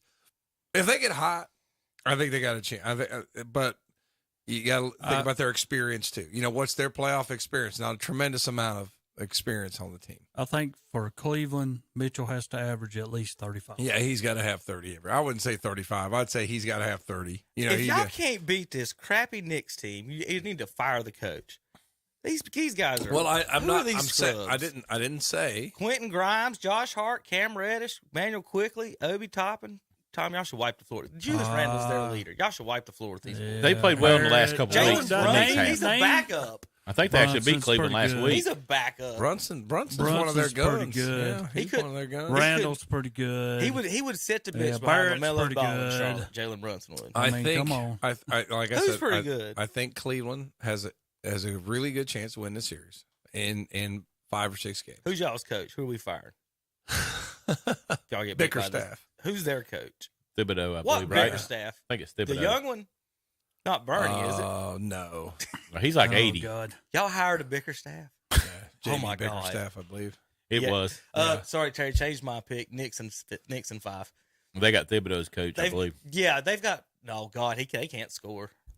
Y'all should win. If y'all don't win, y'all, I'm not, I'm not saying it's bad coaching. I'm not saying but that. your coach is a Bickerstaff. Yeah. Oh, Good Lordy. grief. He's on a roll today, man. He came up this morning just throwing haymakers. Hell, some of these people are awful. Yeah. But Philadelphia, I don't think. I mean, you guys got Brooklyn beating them. No. How many games Atlanta gonna beat Boston? That'll never None. happen. That'll never happen. They might beat him once. Yeah, I go with one. Yeah, they might beat him. Maybe twice. I don't know. Out west, D'Angelo Russell said he wore number 0 at Ohio State because it represented the number of people who could guard him. So when he gets traded to the Lakers, he wants number 0, but Swaggy P has it. They play 1-on-1 to see who gets number 0. D'Angelo now wears number 1. He got me. He got me by Nobody Swaggy, can guard Swaggy me. P. My gosh. I'm Agent 0. How do you go back in the Nobody locker can room beat after me that? I got beat by Swaggy P. Yeah, that's funny. Think MJ would have lost that for his number? Out west as well. Have you seen the story on Ja Morant and the kid who claimed that He's suing him. Ja Morant is suing a 17-year-old kid. He is. Saying he falsely alleged that they beat him up. So there's that. I don't know what he's going to get out of that. So they open with the Lakers. A lot of people like the Lakers in that series. Ain't nobody. Lakers not going to do Who's going to win that one, Terry? Who's going to win that one, Terry? I think the Lakers will win that one. But Do you think they'll win that Yeah. series? I think they'll win that one, but then they'll get beat the next round. They have improved with on the trade deadline. They picked up all those players that works well with them. I don't know. I don't know if they can win that matchup though. Well, the only thing I say, I'm just like anybody else until somebody proves that you can be in a play-in tournament and then make the tournament and you can win it or you get to the finals. I mean, eventually it's probably somebody going to do that, but it won't be the Lakers. Is it weird watching these grown men celebrate winning a ninth seed like they just won the Final Four? No. Did y'all see the LeBron quote about it? Bro, you're the 8th seed. Did y'all see LeBron's quote that it was awesome they were above 500? Yeah, I saw that. I'm like, what? Mikal Bridges this year played 83 games. Yeah, I seen that. He's done well with For Brooklyn. you I think that was a good thing for his career to get moved. Young folks out there. How do you play 83? He got traded. He got traded, so they had played an Yeah, extra. extra. Oh, okay. That's cool. So somebody tried this year, Tom. There's you one. All right, out west. So Lakers. Let's do some picks and stuff here, right here, guys. Zach, give me my notepad. I was trying to figure out where I could tag first base and not get called out by Terry. Oh, wait a minute. I was the ambulance just went by. I think he was stopping to get Kevin. He missed it. Yeah. Or he has a heart attack over. Just hope who it is okay. So let's go Lakers and Memphis. Tom? I would like to say Memphis, but I think the referees will help the Lakers, and I think the Lakers will win that series. Terry? I'm the same, the Lakers. Zach? I'm going with Memphis. I think it's going to go the full series, though. And that's what I hope I'm wrong on. Yeah, I hope I'm wrong, I hope too. I'm wrong. I know the Lakers are going to win some games in that series, for sure. I think it'll go the the full refs are series. going to help them out. I mean, can you imagine how much crying LeBron James Is it going to be like when we watched the Masters last week? Well, and they had to get Tiger in? I think I saw. I think it was Colin Coward said yesterday, Tom, that just wait because the Lakers are going to pound the ball inside, and the fans will complain that the referees are going to call more fouls on the Lakers. So when it starts, there you go. So Tom already started beforehand. So yeah, the Lakers are going to go. It's not as LeBron goes. It's going to go as Anthony Davis goes. I think he gets hurt. Who? Davis. Anthony Davis. I think you predicted a hurt. He's hurt all the time. He's like a lot of teams do. I mean, to people talk about Phoenix, but look at Chris Paul and Kevin Durant. How much they've been hurt lately. My whole deal is what you're going to see here is what everybody said their whole career. Will LeBron just take over the game. If he does, I think they're in trouble. I mean, they're still questioning he's not the whether player he used to be. He's still good at his age. Well, how many minutes can he play too? Yeah. You know, I'd still think in a series, you know, if he has to, he can play into the 40s. I don't think it's if LeBron takes over. I think if Russell or one of those guys plays well. This is totally ridiculous. What, Grizzlies favored? No, I'm just saying you play on Sunday, then you don't play the Wednesday, then you're going to play the next Saturday.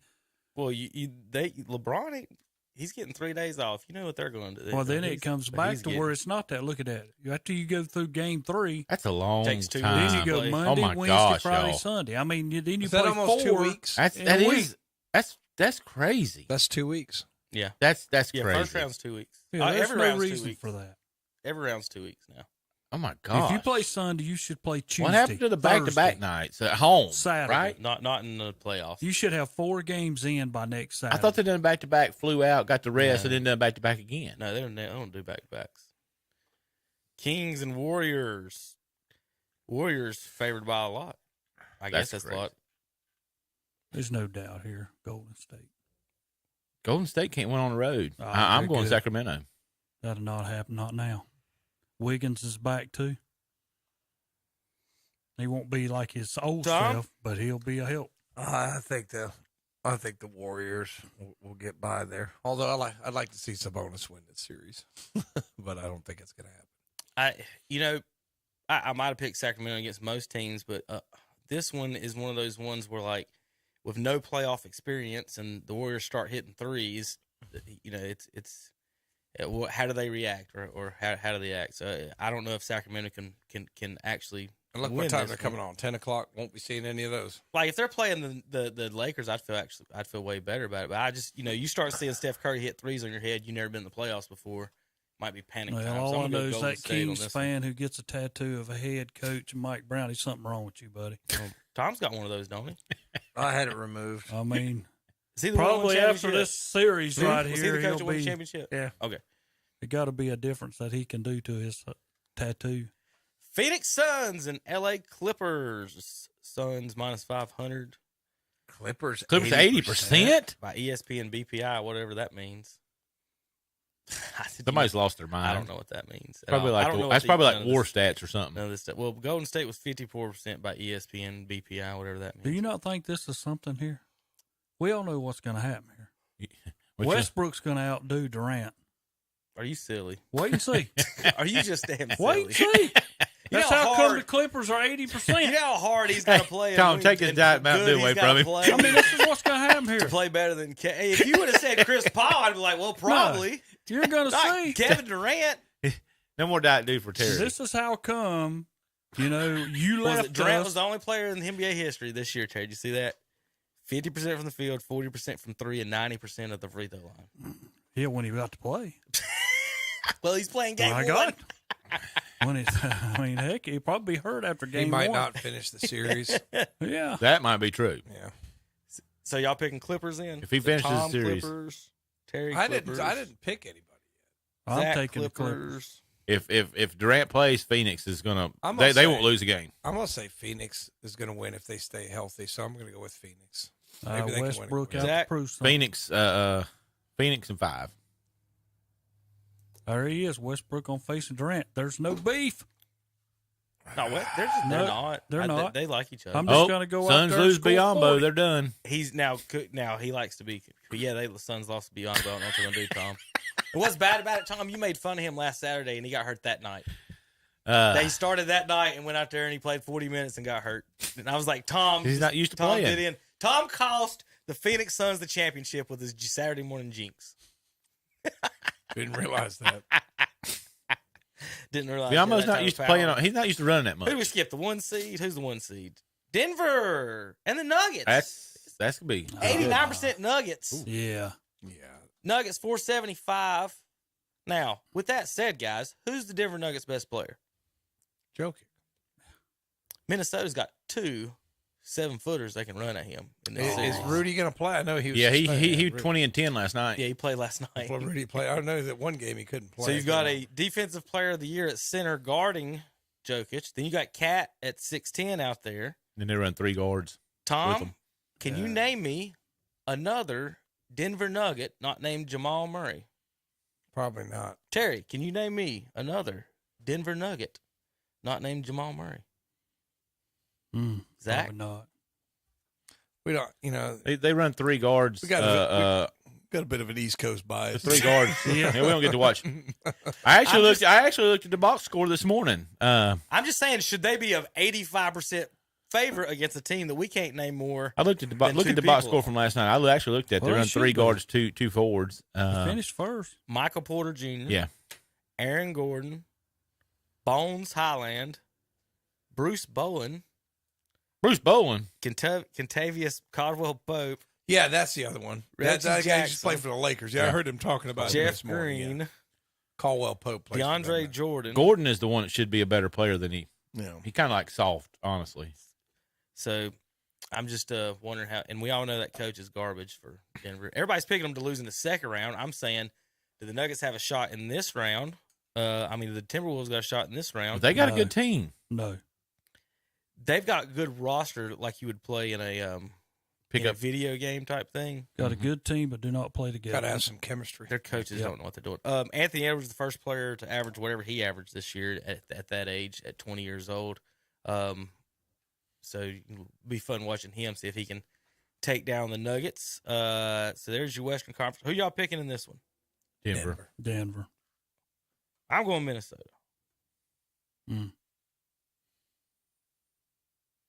Everybody has They wore out who they play last night? The play-in game. There you go. They played last night. Wore them out. Won by like 20. The Thunder. Thunder, yes, because Shea Gilgeous was like 3 of 25 in the paint or something. They said. All right, Cavs and Knicks Saturday night, 6:00 tonight. Tommy, I Cavs like favored by 60%. Yeah, I like the Cavs. Terry, Yeah, Cleveland. Zach, I'm going with the Knicks. New York. Fire Bickerstaff. See, Cleveland. Tom, I'm on your side, buddy. Cleveland with a win. I think they'll get through the first round. I don't know if they have enough to get by Milwaukee, but Philadelphia and Brooklyn. Terry, I'll let you go, Mr. Embiid hater. You going to pick the Brooklyn Nets? No, Philadelphia will win this. And Brooklyn 96%. Wow. Yeah, that's what I'm saying. They ain't got a soul for Embiid. Tom, Philly. Zach, Philly. I'll take the Sixers in this one too. Celtics and Hawks. You did see what Charles Barkley said about this Eastern Conference first round, didn't you? He said it's garbage and there's no reason to watch any of it. All I saw about him was what he saw about Krispy Kreme. He said the top 4 seeds are going to blow the other ones out. Probably. Celtics and Hawks. Anybody taking the Hawks? No. Boston. All right. Milwaukee and Miami. All right, y'all were talking about how great Miami is. Which one of you's picking them? Complete silence across the board. I didn't say anything wonderful about Miami. I think Jimmy Butler's a great player, but Milwaukee's got. I think how could you go against Giannis in the first round? Going with Milwaukee. Terry, That's so frustrating. We're talking about one player. Well, pick Miami then. Go ahead. Say it. Pick Miami. Say it, Go ahead Miami. and say Miami. Out loud. Go ahead. About I got the one heat. player. Are you picking Miami? You know, well, Are see, you picking Holiday, Miami? No. Holiday kind of scares me. I'm asking you a question. Are you Holiday picking scares me. Miami? Yes You or know. no? Well, I'm trying Yes to think or here. no? I'm trying to think here. Yes or no? The answer's no. You're not picking Miami. say it, Terry. Say Go Miami ahead. out loud. We're waiting. My pen hadn't wrote anything down yet. Zach, you go. Who you got? They were glad they I've got got in. Milwaukee. I do think the Heat will win 2 games. I do too. Are they going to win the series, No. Terry? Yes or Milwaukee no? will win the Okay. series. Okay. That's what I thought. That's what I thought. All right, hey, we still got time, Dave. It's the start of the playoffs. We always like to pick the rest of them, so I'm putting you all in the heat now. All right, Tom, we're going to go through this in round 2. Let's see, you've got out west. I did the best in the NFL playoffs with this, by the way, although I missed the Super Bowl. Terry, would you pick the rose over there and give it to him? That's what I'm put on talking his nose about. over there. My God. Denver, Tom, against you picked the Lakers. Denver. Although that would be a good series. Everybody stays healthy. Tom picks Denver over LA. Tom, your next pick would then be Phoenix and Golden State. Phoenix. That'll be a much watched series. It may be the most watched basketball series in the history of the world. All right, and then Tom, which one goes to the finals? If they stay healthy, Phoenix. All right. In the East, Tom, you've got Cleveland and Milwaukee. Milwaukee. And then Philadelphia and Boston. I like Philly. And then Milwaukee versus Philly. Philly. I think it's their year. I think Philly's going to go to the finals. Everybody has an opinion. All right, Terry. Let's get to your opinions then. LA, Dallas Cowboys win an NBA playoffs every year. LA and Denver. Lakers and Nuggets. Who you got? Denver. The people that we can only name a couple of. Yeah, I'm taking that one guy to beat LeBron. Joker, he's pretty good. That Joker guy. Yeah. Golden State and Clippers. Golden State. Denver and Golden State. Golden State. All right. In the East, we've all got chalk in the East. So 1 versus 4, Milwaukee and Cleveland. Milwaukee. And then Boston, Philadelphia. Boston. We own Philly. Boston, Milwaukee. Boston. Golden. All right, we'll get to that in a second. Zachary. You had Memphis and well, yeah, they're playing that. I mean, Memphis and Denver. Denver. And then Sacramento and Phoenix. Out East, 1 versus 4. No, you did not have a 1 versus 4. You had a 1 versus 5. Yeah, Knicks versus Milwaukee. And then Philadelphia, Boston. All right. And then Milwaukee versus Boston to go to the finals. And Phoenix and Denver to go to the finals. All right, Kevin. I've got Timberwolves and Lakers. I didn't realize I picked back-to-back upsets that have to play each other to go to the Western Conference Finals. Might have put my foot in my mouth on that one. That's where your matchups mess stuff up. Well, if I'm going to do that, I better go Lakers. Ooh. They got a better chance to make it there than Minnesota does. True. Golden State, Phoenix, second round. I got the Phoenix Suns all the way. And then out East, Milwaukee over Cleveland and Boston. And I've got Phoenix over Milwaukee in the finals. In the finals, Zach, you've got Phoenix and Boston. I got Phoenix winning that. Terry, you've got Golden State and Boston. This is payback. Boston wins. And Tommy, you got Phoenix and Philadelphia. Philly. God, y'all got to remember mindset. That may be the worst pick I've ever seen. Mindset. Hey, you got to go against the grain every now and then. Well, y'all going to laugh at my Timberwolves pick. I would like to see Philadelphia win because I want to see a big Harden man win get the back in championship when. I did like what he said the other day, though. I did. I mean, if a guy comes out and automatically tells you we have to get better. Who are you talking about? Philly. Embiid. Yeah, Embiid. Oh. Well, he means Harden needs to pick it up, don't he? Or who's he talking about? Lose a little weight. Who's he talking about? We. Well, especially down, I mean, with 16 seconds to go, Philly has the ball up 7. Now, I mean, that's what you're looking at. Well, Boston has the ball in the last 3 seconds with a chance to win. That's what he was talking about. We blew that lead in a portion of about 14 seconds, and we had the ball. Yeah. And we almost lost. Yeah, well.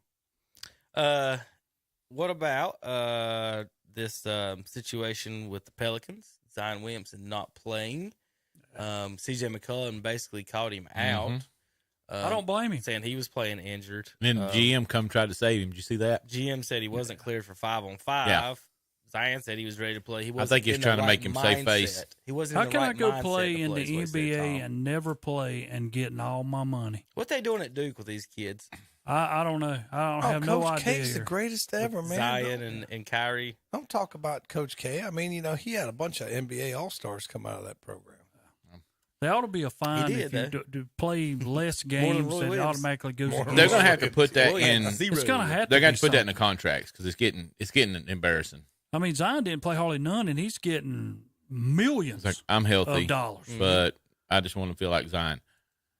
Tell that to the everyday worker that goes to work every single day. Every day, yes. There you go. Playing basketball. That's the weirdest thing about it. It's playing basketball. It's not like it's, playing football. Maybe you don't want to do that every other day and hit somebody. You don't want to go to work and hit somebody. But with him being overweight the way he is, maybe he just don't like exercising and being out there, guys. Well, when they're practice, they don't go over nothing. It's just shoot around. It's a walk around. Yeah. Somebody said that the other day talking about it. The practices now that I don't know if it was Pippen. It was one of these players that went to one of the practices and they just didn't do anything. And it was talking. They're just shooting around and that's it. Each guy's working with their own guy. The GM did come out and try to make him save face a little bit, but he did put it on Zion. He said he's got to do the work. Here you go. This is what somebody just sent me. He's listening to us right now, a good friend of mine. He said in 4 seasons, Zion has played a total of 114 games. That's so he's played about 30% of the games.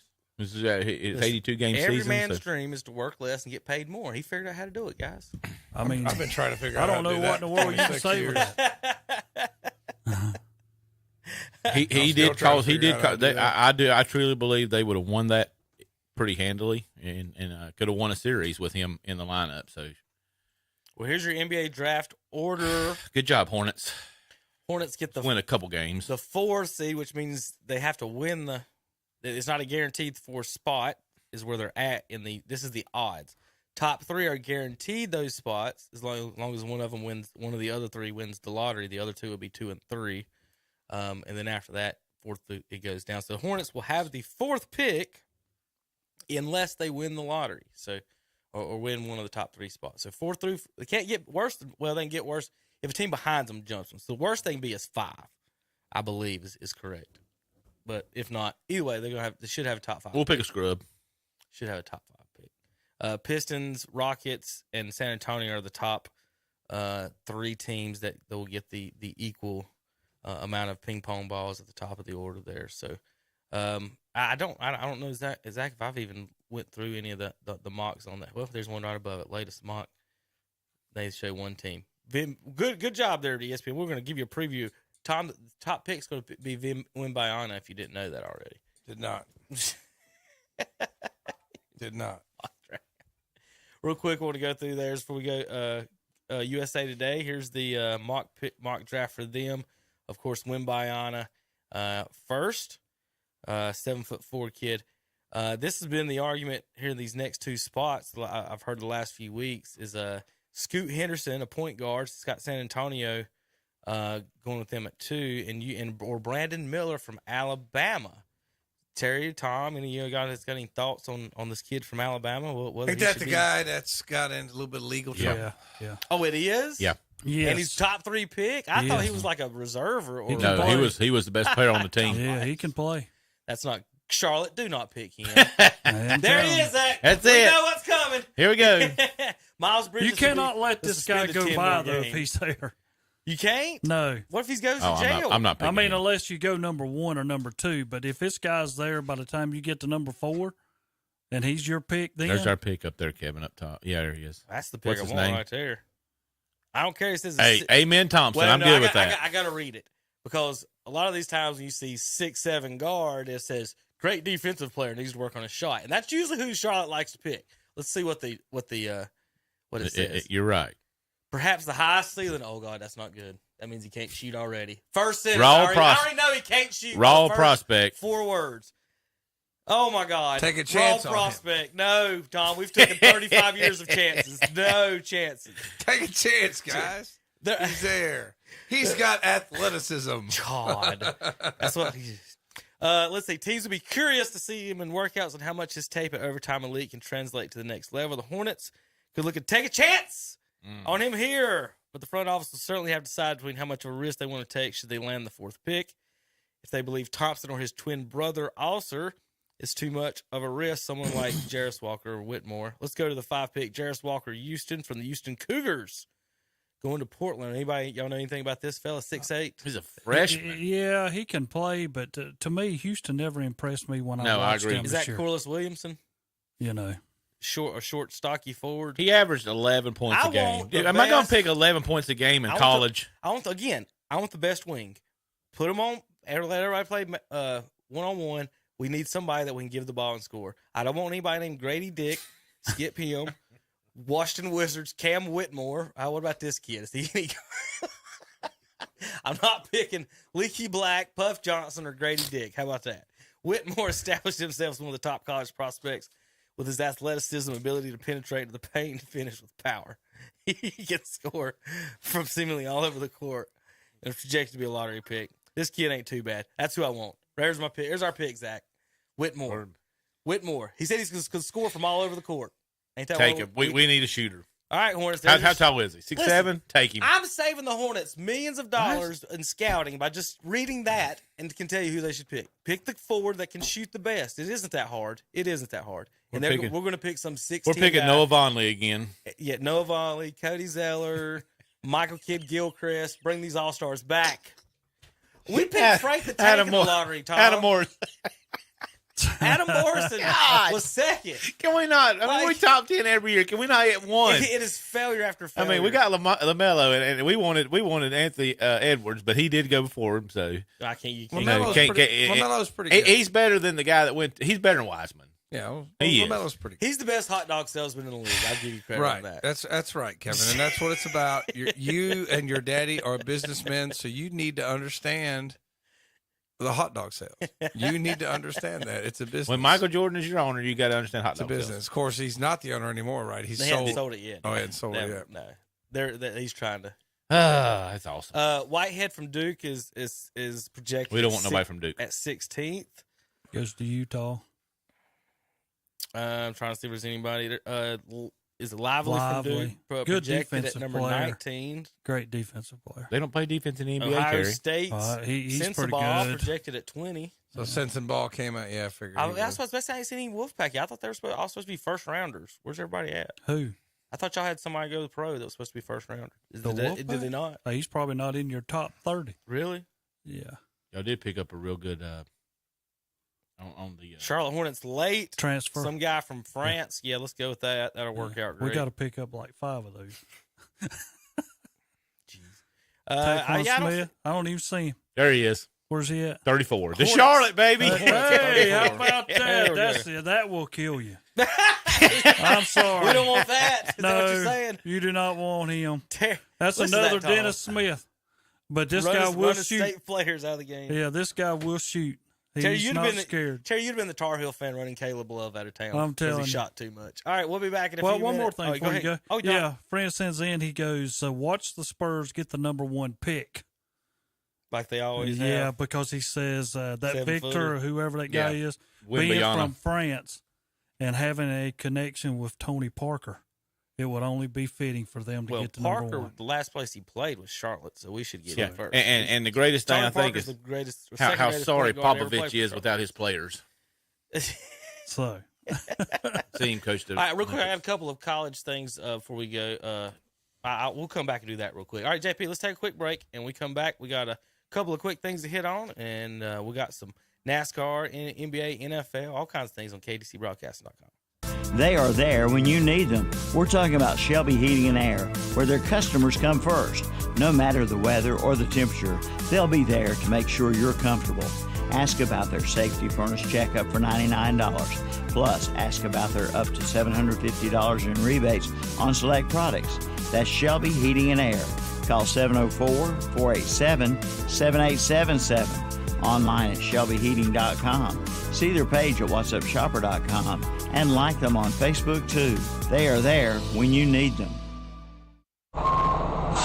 Check out the new arrivals this week at Cars, Trucks, and Credit in Lincoln, like a 2011 Honda Accord for $17.99 down, a 2010 Mazda Miata 3 at $17.99 down, a 2008 Honda Accord at $17.99 down. You'll also find a 2004 Honda Accord for $14.99 down, and a 2014 Nissan Juke at $19.99 down. That's Cars, Trucks, and Credit, 604 Clark Drive in Lincoln. Online at ctcautosports.com and see their page at whatsupshopper.com. Divinity Irvin of Kings Mountain High School is this month's McDonald's KTC Broadcasting whatsupshopper.com Scholar Athlete of the Month. Divinity is a senior at Kings Mountain and is the daughter of Larry and Diana Irvin. She's a distance runner in the cross-country team and runs indoor track. Divinity has a 4.4688 grade point average with advanced courses of band, chemistry, English, and science. She's a member of the Kings Mountain Marching Band and Fellowship of Christian Athletes. Divinity is a member of the Long Shoals Wesleyan Church and serves as a preschool teacher. She also is a volunteer to the Soup Kitchen, tutors at West Elementary, and is a volunteer for Murphy's Toy Run. After graduation, Divinity plans to attend Southern Western University and major in elementary education. The McDonald's KTC Broadcasting whatsupshopper.com Scholar Athlete Award is to recognize a student athlete not only for accomplishments in athletics, but also for overall achievements in the classroom and for overall school and community citizenship. Olmsted Plumbing is looking to hire entry-level and experienced plumbers who want to build a career. Olmsted Plumbing features competitive wages, benefit packages, and a great work environment. Just stop by the office located at 470 Washington Street in Forest City, or give them a call at 828-245-7302, or visit the website at olmstedplumbing.com and fill out an application. That's Olmsted Plumbing in Forest City, handling all of your plumbing needs. Use your head. Call Olmsted. Get your pine needles for $4.25 a bale at Bean Brothers Hardware and Supply on the Reachville Road in Lincoln. Straw is $7 a bale. 4x150-foot erosion matting, $45.99. 8x112.5 erosion matting, $59.99. Ask about first responder and military discounts that are available. Plus, they also offer contractor pricing. See the new greenhouse and the big expanded mulch yard today at Bean Brothers Hardware and Supply, 969 Reachville Road, Lincoln.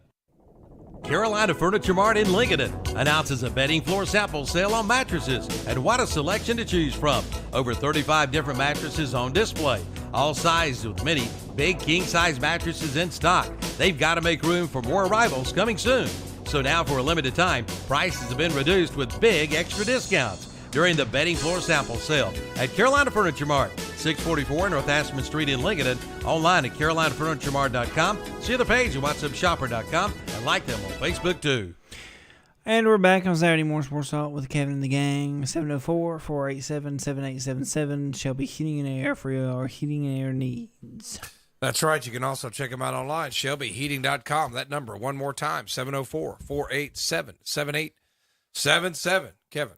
All right, got a couple of college sports things, fun stuff here for you guys. Whoops, this is, whoops, I didn't mean to do that yet for the folks watching online. Let me switch back before you cheat. All right. Have you seen this guy, the artificial intelligence chat things that have come online here in the last few months where they can pretty much do anything, your homework and everything else like that? So the college basketball report decided to do the greatest basketball, ask this artificial intelligence who the greatest basketball programs in college basketball history were. And we'll see how accurate you believe the chat is. If Zach, I know you could probably see it. I can. Terry, I'll refrain from you got to speaking. guess in the top three teams in any particular order. I'll let you and Tom try to guess the top three. Kentucky. They're in there. Don't give me. Or you got them one? But I'll do it like this. Give me an order. 1, 2, 3. Kentucky, Carolina, Duke, Kansas. You said 3, right? Well, yeah. Oh, all right, Tom, who would you have? UCLA, Kentucky, and Duke. All right. Terry nailed it exactly. I think he cheated and saw it. Kentucky's 1, Carolina 2, or it just confirms that Terry's a robot, Tom. You said that umpires weren't real. I just said he wasn't real a few minutes ago. If he's a robot, he's a real poorly boy. programmed robot. This was programmed in the 90s. Cowboys win. Yeah. He's running on Windows 98. They have Ohio State. He ain't got shell rocked yet. No, he's not. They have Ohio State 12? Ohio State is 12th in the ranking without State's 29. And then NC State, I was going to give you, Terry, you're going to bring it up. The Wolfpack are 29th. How many championships Ohio State have? 1. UCLA should be. Terry, you want to protest this? I always protest that. I'm with Tom on his, except for I would put UK, UNC, and UCLA. How can UCLA be 5th? I agree. They got to be top 3. When they won like 7 in a row or something stupid like that. Well, how many in a row did UCLA win? Man. So for the folks listening out there, the computer had Kentucky 1, Carolina 2, Duke 3, Kansas 4, UCLA 5, Indiana 6, UConn 7, Louisville 8, Syracuse 9, and Arizona 10. If I was going to guess at that, I would have might have had probably Michigan State there in the top 10 if I was guessing. Yeah, I agree with that. I would have had them. I would have had UConn in it too. UNLV at 32. They're at 7. They made that. That's what I'm saying. I mean, they've won 5 national titles. I'm trying to find some teams out the top 10 that I may have. I think Gonzaga 40th. Is that? Yes, Gonzaga 40th. That's Butler at 37. I think the top 6 is right. I just think the order might be a little bit off. At 29 has got. I know you haven't had that much success lately, but dang, 2 national championships. That's more. They haven't had success in decades. They got West Virginia up there in front of them. I mean, what the heck has Ohio State done? That's what I'm saying. Like, I mean, my God, they did win. They're decent. Yeah, but didn't Florida win back-to-back championships? They did. They're 5th. They're behind. That's when they had. That's when they had Mr. Horford, wasn't it? I mean, Florida won back-to-back. Yeah, for sure. And they beat Ohio State for one of those. I mean, this must be this robot must be located in Ohio. And Illinois is 20th.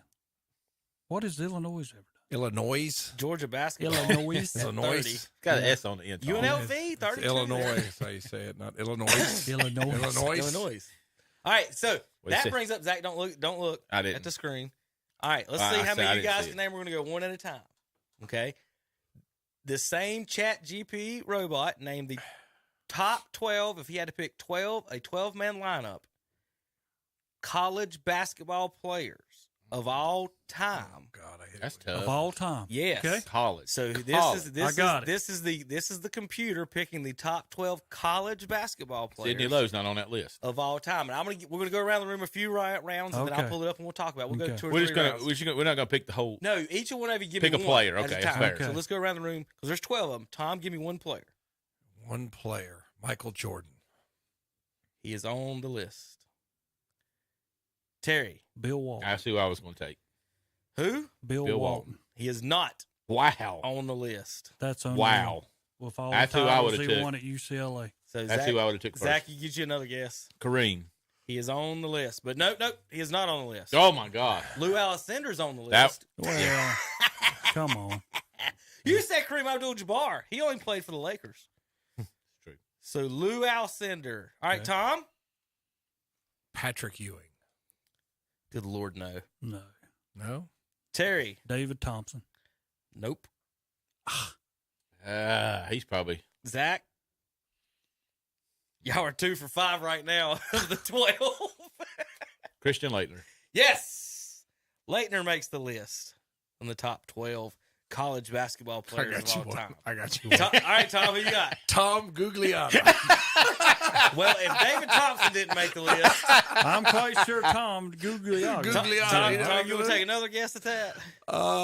No, not really. You're out of college basketball players. No, I mean, it's just one of these things where you throw these questions. Pete Maravich. No. He missed the computer missed Pete Maravich. He The didn't all-time pick leading him neither? scorer. The all-time What leading the scorer is heck? not on this list. Zach, one more, and then I'll show you the list.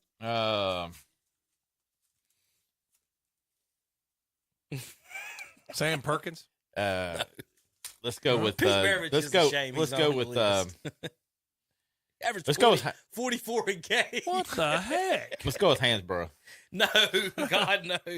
All right. Show us the list. Y'all tell me I'm silly asking about which base I can touch. Y'all just got 3 of 12 and missed 5. I mean, you like bring this on as cold, you know? It's like, all right, top 5 shooting guards in the NBA who played between 82 and 88 and switch teams Magic at least Johnson, once. Go. Magic Johnson, Larry Bird, Terry, Bill Russell, Terry. Well, we'd have got to them, but I mean, we're just going with people after 8, you weren't nowhere near these. Yeah.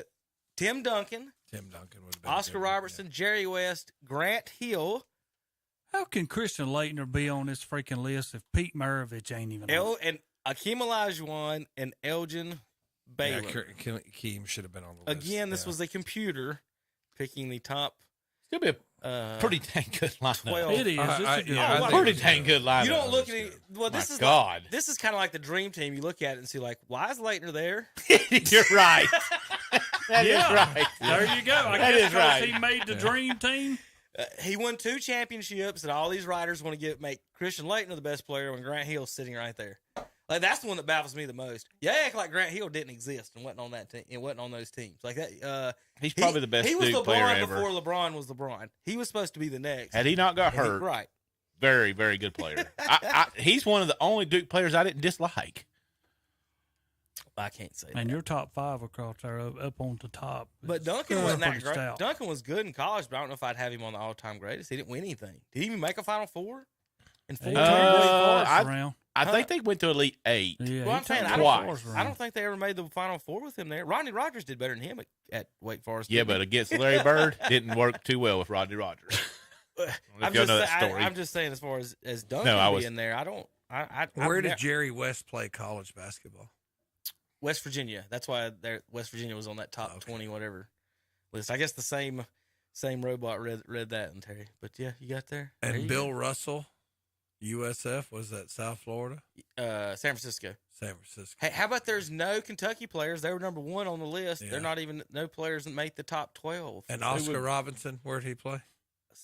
Oscar Robertson. Where did he? Cincinnati. Yes, that is. Yeah, because Cincinnati. Larry Bird was Indiana State. Everybody knows that. Yep. Tim Where's Duncan, Elgin Wake at? Forest. Seattle? Does that Seattle. say Seattle? Yes, it's Seattle. Lou Alcindor was UCLA. Yeah, everybody knows that. Mm-hmm. And then Elgin Baylor played for Seattle. That's what it says. That's what his shirt says, at least. So there's your Interesting. fun college kind of stats or chat GTP. I thought Terry would find that interesting. I would say the arguments for best college players to be on the list would be David Thompson and Pete Maravich. Probably have 2 of the best arguments. You guys said Bill Walton as well. Sure. What about Lynn Bias? Well, we're talking top 12 here, Zach, not honorable mention. But man, was he not like? Lynn Bias. Was he not like really, really He'd good? have changed Boston. Which one of those you taking off for Lynn Bias?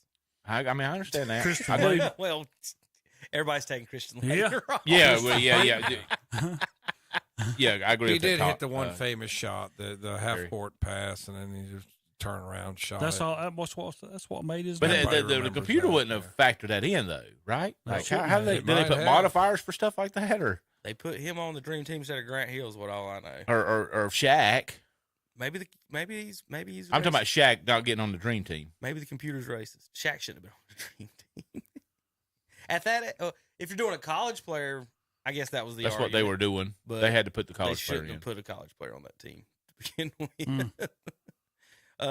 Here is all right, guys. We'll shift over to Masters this week. The Tom's favorite LIV players making a historic run. I don't know what to call it, but Phil Mickelson Phil made a run. didn't even get interviewed after the finishing second at I thought he 52 done years good. old. Highest finish. And because they're Yeah. so mad at the LIV people, they didn't even interview him. Highest finish on TV. for his age.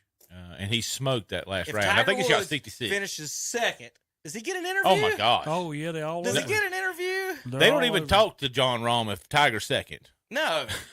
They No. might put the jacket on Tiger. Yeah. So I've got the Tiger.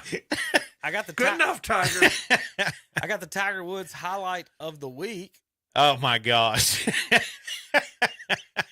As It's Tiger over there goes, somewhere. if Tiger walks over to the God. 12th green, or no, he's headed to the 13th. And Tiger, if you're watching online, there's a caddy in the woods Taking a leak. watering plants. What are those plants in Got Augusta? JP Everybody says riled they're up so in there. pretty about Unreal. azalea bush. Is that what they are, Tom? Yeah, the azaleas. So there's Tiger walking to the 13th, and there's a caddy in the woods. taking a piss. Hey, when you gotta go, you gotta go. I mean, could he not duck behind the trees? I mean, the little bushes, azaleas. Terry, you're an umpire. How many times have you taken a leak in a parking lot? You know you've done it a million times. What? Don't judge this Y'all guy. dirty people. Dirty, dirty. Do not judge. So I just need to know not to park near the umpires. Don't park near the nothing near makes Tom. me more angry. Near Tom. Don't park near the umpire. Well, I'm sitting there like it's like before a soccer game too. I remember, so like I've got my stuff there. I'm like by myself, and here comes soccer mom and her Mercedes and all that, and she got her daughter with her, and they're just sitting in the car. So I'm looking at them like, okay, y'all gonna go in the game? And they just sat there for like 5 minutes. I'm like, okay, so you like kind of open up those would be the first person to call the police. Yeah, right. Because you're changing. For indecent exposure. I never forget once called. We were doing the chair of a little league, and there's a little house behind the field. Yep.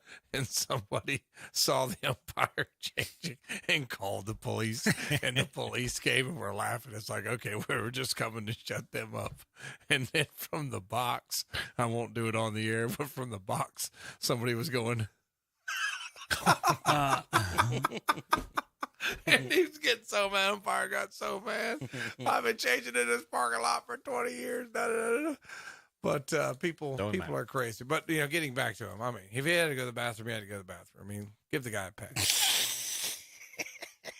I mean, just so happened they was following Tiger with 50th in the tournament round. Worst timing ever. They're the camera's following Tiger wherever he goes, and I'm over here thinking I'm 100 yards in the woods. Yeah. We have to watch Tiger walk between holes. Right. We don't. Phil Mickelson's 8 under, guys. Let's go over to Tiger while he walks by. Got pisses in the woods. Yeah. Somebody, that is the shot that guys. We're gonna still frame that. I'm gonna print it off and I'm gonna frame that shot. And we've got a picture of Tiger in the office at the Masters. It's crazy. If you're him, would you not do that yourself and send it to Tiger and see if he'd sign it? If you're that caddy, would you not see if he'd get I'd print that off? I guarantee you Tiger would probably sign it just because of the passing of the stuff. He got in trouble, tampons and stuff like that. He's got a little bit of a sense of humor with people. A picture with it, trying to get maybe he would do that. Yeah, what was the joke with the tampon? He handed it to him because he outdrove him. Tiger's old. And then they got a video of it, and the wokesters went crazy. He tried to hide it. He had it cupped in his hands like. Yeah, it was barely even. It was almost like this. It wasn't like he was like in front of everybody. Hey, look, I'm giving this. And they zoomed in on it, and then they made a big. And they're buddies. So Tiger had to apologize. It was who was? You remember who it was with? Justin Thomas. Yeah, they were buddies, and well, he's like, I'm older than you, and I just outdrove you. If I'd have seen Tiger limping off and withdrawing, I would have handed him one. That's right. I think that was a farce. I think he was just mad because he's so far behind.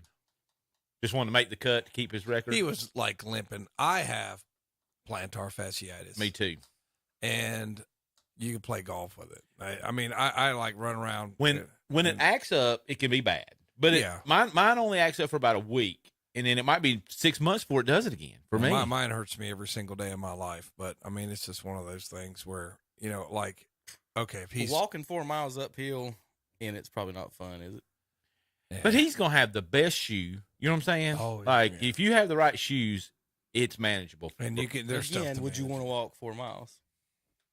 Okay. Let's just give him and John Daly a golf cart. I'm just Let's stick up for the guy who attacks everybody else's manhood. Well, here's why. Stick up for him. Albert Pujols had plantar fasciitis, and that's why he couldn't run the last 10 years of his career. Who's that? Albert Pujols. Oh. And Gates did. That's why he had to retire from NFL. Antonio. And Albert gets to sit down between innings and stuff in the afternoon. So that's why that's the worst thing you do for it, though. After walking on it for 4 hours or 3 and 4 hours, you can see him walking on it. I feel like Zach. I'm like, I don't think he wanted to make the cut. And then they backed up to him. And then he's like, damn it. It's got to go out here and it's raining and cold and I got to walk another 18 holes. Because, he doesn't want to walk 18 holes with an injury down 12 strokes. Like, he's wanting to win. Like, if he was down 2, he would have played through it, I think. So I'm assuming Koepka didn't get an interview either? No, they didn't interview the Elf, I guess. There's no. Koepka just played hard. Tom, you sent that text that you're exactly right. He just horrible. So going into that round, you had to do the math on it and look at it and be like, for the reality set in that honestly, Koepka and Rahm mathematically, as long as one of them shoots around par, one of them's going to win that thing. Rahm shot 1 under, Koepka shot 5 over. He just was hitting bad shots. So again, Rahm didn't really go get it. He was 11 under before that round. Is it par 70 or 72? 70. Masters is par 70? Yep. I didn't even realize that. I thought it was par 72. Tiger and them shortened it up, so Like I said, I think 2.5s got turned into 4s or something like that. Okay. he just didn't play well on the last day. He hit some bad shots. Rom was consistent. It might be 72, Tom. You might be right. Let's get ready. I did the math when I was looking at him wrong. I'm almost positive it was 72. Yeah. 7-12. Yeah, it is 72. So so Rom was 3 under. Koepka was 3 over. 6 shots away from each other. Before the round is the other former champion that's not playing anymore. He said if Koepka shoots par, it'd be really hard for Rom to stay in there. So 3 under par, Koepka would have been 11. So you'd have had to battle there. And that's what he was making the point is that Koepka don't have to shoot like 65 or 66 to win. He's just got to be around par and put pressure on the other guys. I just wish that keep up.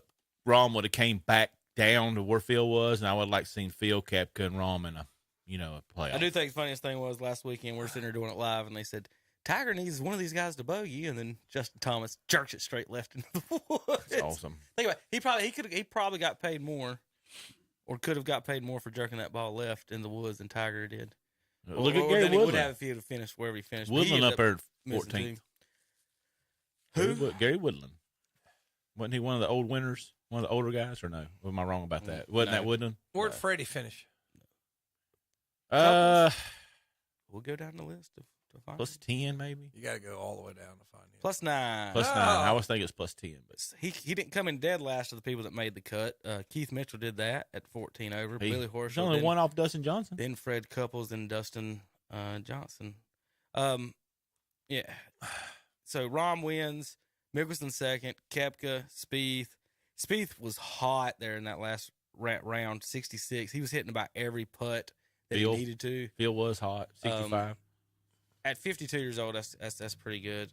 How those other guys got to feel. So Phil's in a lot better shape than he was when he played in his prime. Have y'all, he's skinny, more cut.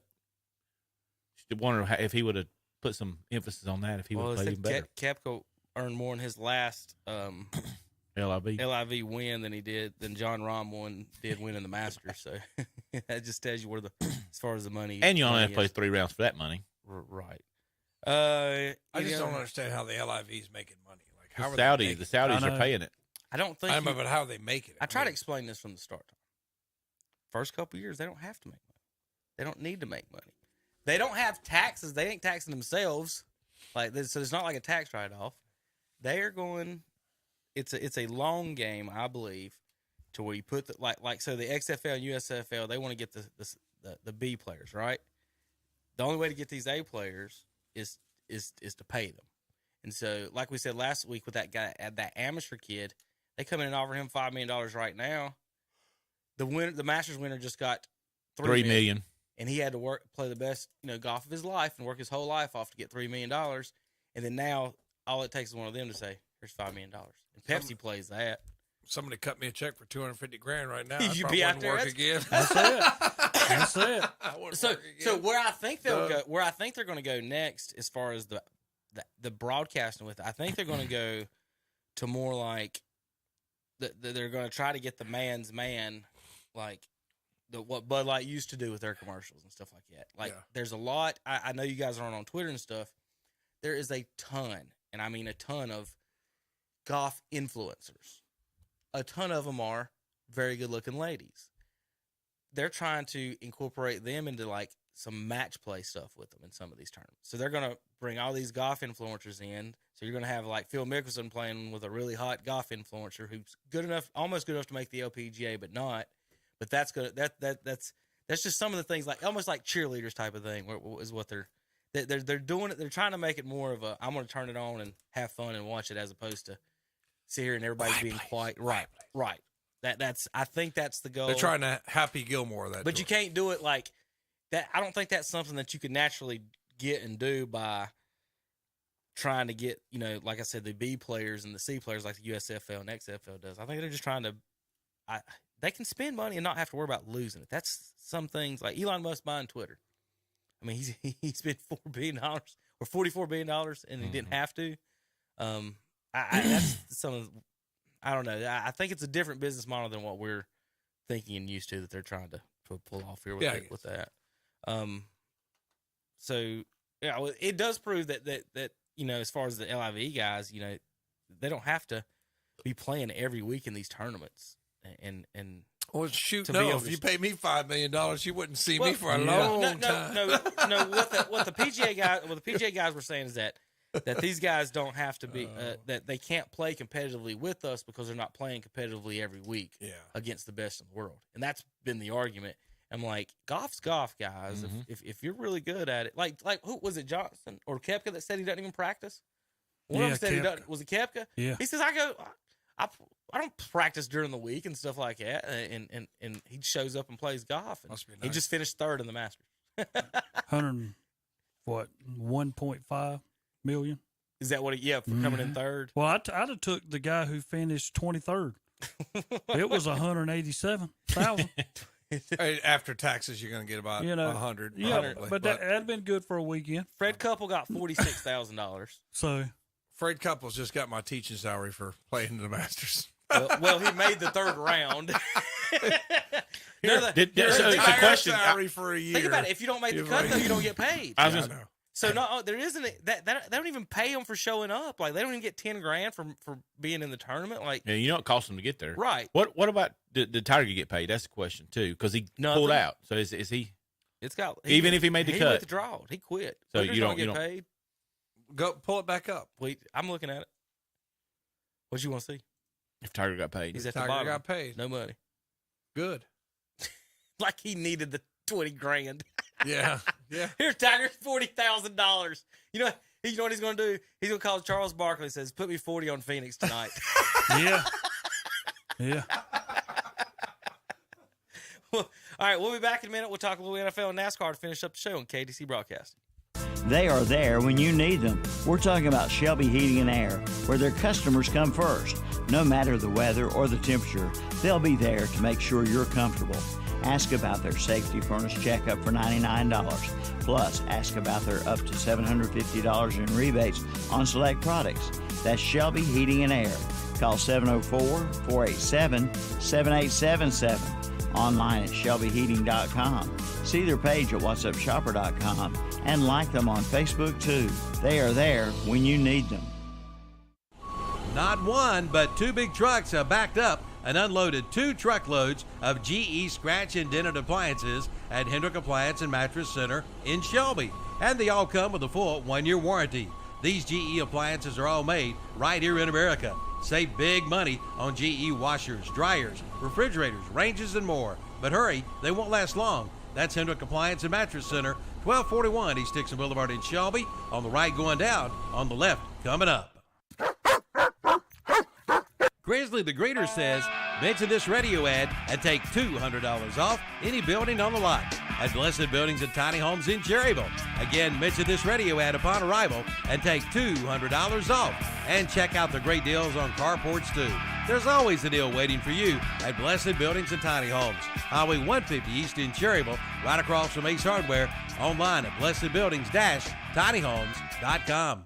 Camping season is here. Time to head to Country Camping Corner in Kings Mountain for their Super Spring Sales event. You don't save hundreds, you save thousands of dollars. You'll find brand new pop-ups starting at $99.95, brand new travel trailers as low as $14,995, and brand new big fifth wheels as low as $49,995. Check out their inventory online at countrycampingcorner.com, see their page at whatsupshopper.com, and like them on Facebook too. And remember, Country Camping Corner never adds prep or a destination fee. Country Camping Corner, 101 Oak Grove Road off Highway 74, bypass Kings Mountain.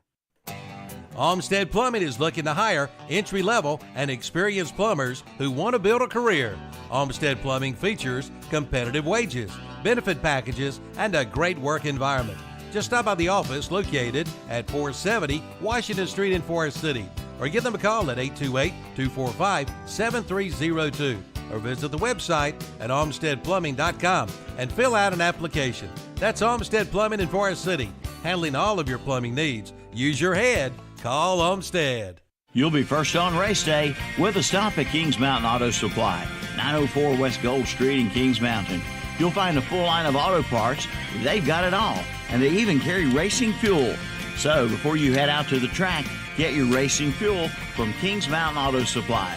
Give them a call at 739-0391. In addition to great prices, you'll get friendly and knowledgeable service as well. Kings Mountain Auto Supply, 904 West Gold Street in Kings Mountain. Open Monday through Friday from 8 till 6, Saturdays 8 till noon. Like them on Facebook, too. Thanks for help bringing the economy back. One local purchase at a time. Kind of uplifts you and you feel better. It's the greatest comeback of all time. Shop local with whatsupshopper.com, Carolina Country, and the Boss. And we're back on Saturday Morning Sports Talk with say Kevin and the yeah. gang. 704-487-7877. Shelby Heating and Air for all your heating and I'll air take that one needs. off the air. You're on the air right now. Oh, I'm Tom, sorry. Shelby Heating and Air, 704-487-7877. ShelbyHeating.com. Don't worry, Jack. We're just going over his wheel. Yeah, we're just going over. No, what I was It was gonna because she was discuss- driving in Charlotte traffic Okay, the other day. If you're having a simple procedure, you don't expect, the lady looks at me and says, "Do you have a living will?" And she read the expression on my face. She goes, "I could tell you're nervous, sir." Well, I wasn't nervous. Yeah, until do you ask me that? a living will. It's like, okay, let's go back to sports. All right, this is Terry Bradshaw's longest career touchdown pass was 90 yards. And before I hit play, we're going to do the trivia. Can either one of you guess who he threw it to? Stallworth. Terry Bradshaw's longest touchdown pass of his career. Terry, you know? Or Lynn Swan. Lynn Zach? Stallworth. Probably Yeah, Franco Harris. Yeah, that's what I was Bradshaw thinking, drops back to honestly. pass, looks right, and none of those folks you named catches the ball. Who is 16 running down the sideline? Folks, that's a trick play. That's backup quarterback Mark Malone catches the longest touchdown pass in Terry Bradshaw's career. Oh, Mark Malone. Mark Malone, 90 yards to the backup quarterback, y'all. Terry Bradshaw. And the main thing is look at He's him. wide open. Did he come out from the sideline? Well, that's on what Seattle's? where'd he come from, Terry? Yeah, that's what I'm talking about, because nobody went out to get him. So That would be that's the rule now. You can't break the huddle with. right. Yeah. So 'cause that's the old. You can't. You got to have 11 in the huddle. You can't break with that. Whatever. Terry, we used to run that, and our late friend Jason, that was his special play. Is if we had an automatic call on it, and this was in flag football. If we threw deep, and it was incomplete, Jason would look out at the other guy and give him the signal, right? So we would just huddle up, and I already knew what was about to happen. And Jason would tell the referee, "Hey, I'm on the field. I'm just not huddling up." And he would stand there pretty much behind the referee, the line judge on the other side of the field where the other guys couldn't tell. He would stand like a foot on the field where they couldn't tell who was on the line. And Jason would look at me and do this. He'd do the John Cena, "You can't see me," okay? And so I knew what the play was. As soon as I got incomplete and we threw it deep, I knew Jason was about to walk out there. Terry, he caught like 5 touchdown passes. Yeah, over you 2 or 3 years, him doing that. And what was funny about Jason is he wouldn't take off sprinting down the line. He would like Daffy Duck sneak on his tiptoes down.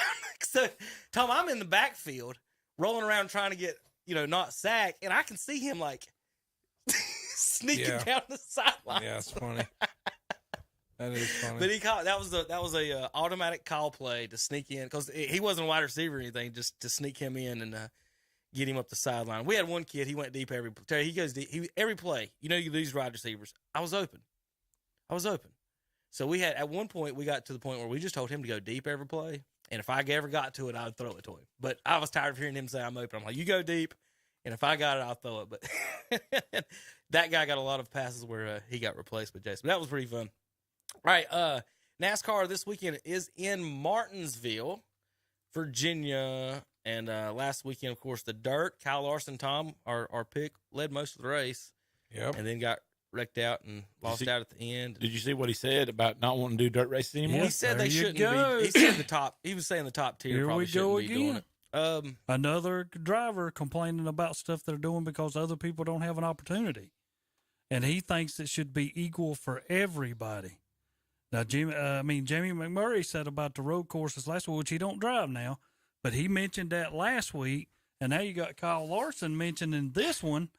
So, the drivers are starting to say, look, you're limited, and the people that are coming to watch and who they're pulling for, people do not come when my driver has no chance. So before this race Saturday, no dirt track racer had ever won the dirt track race, correct?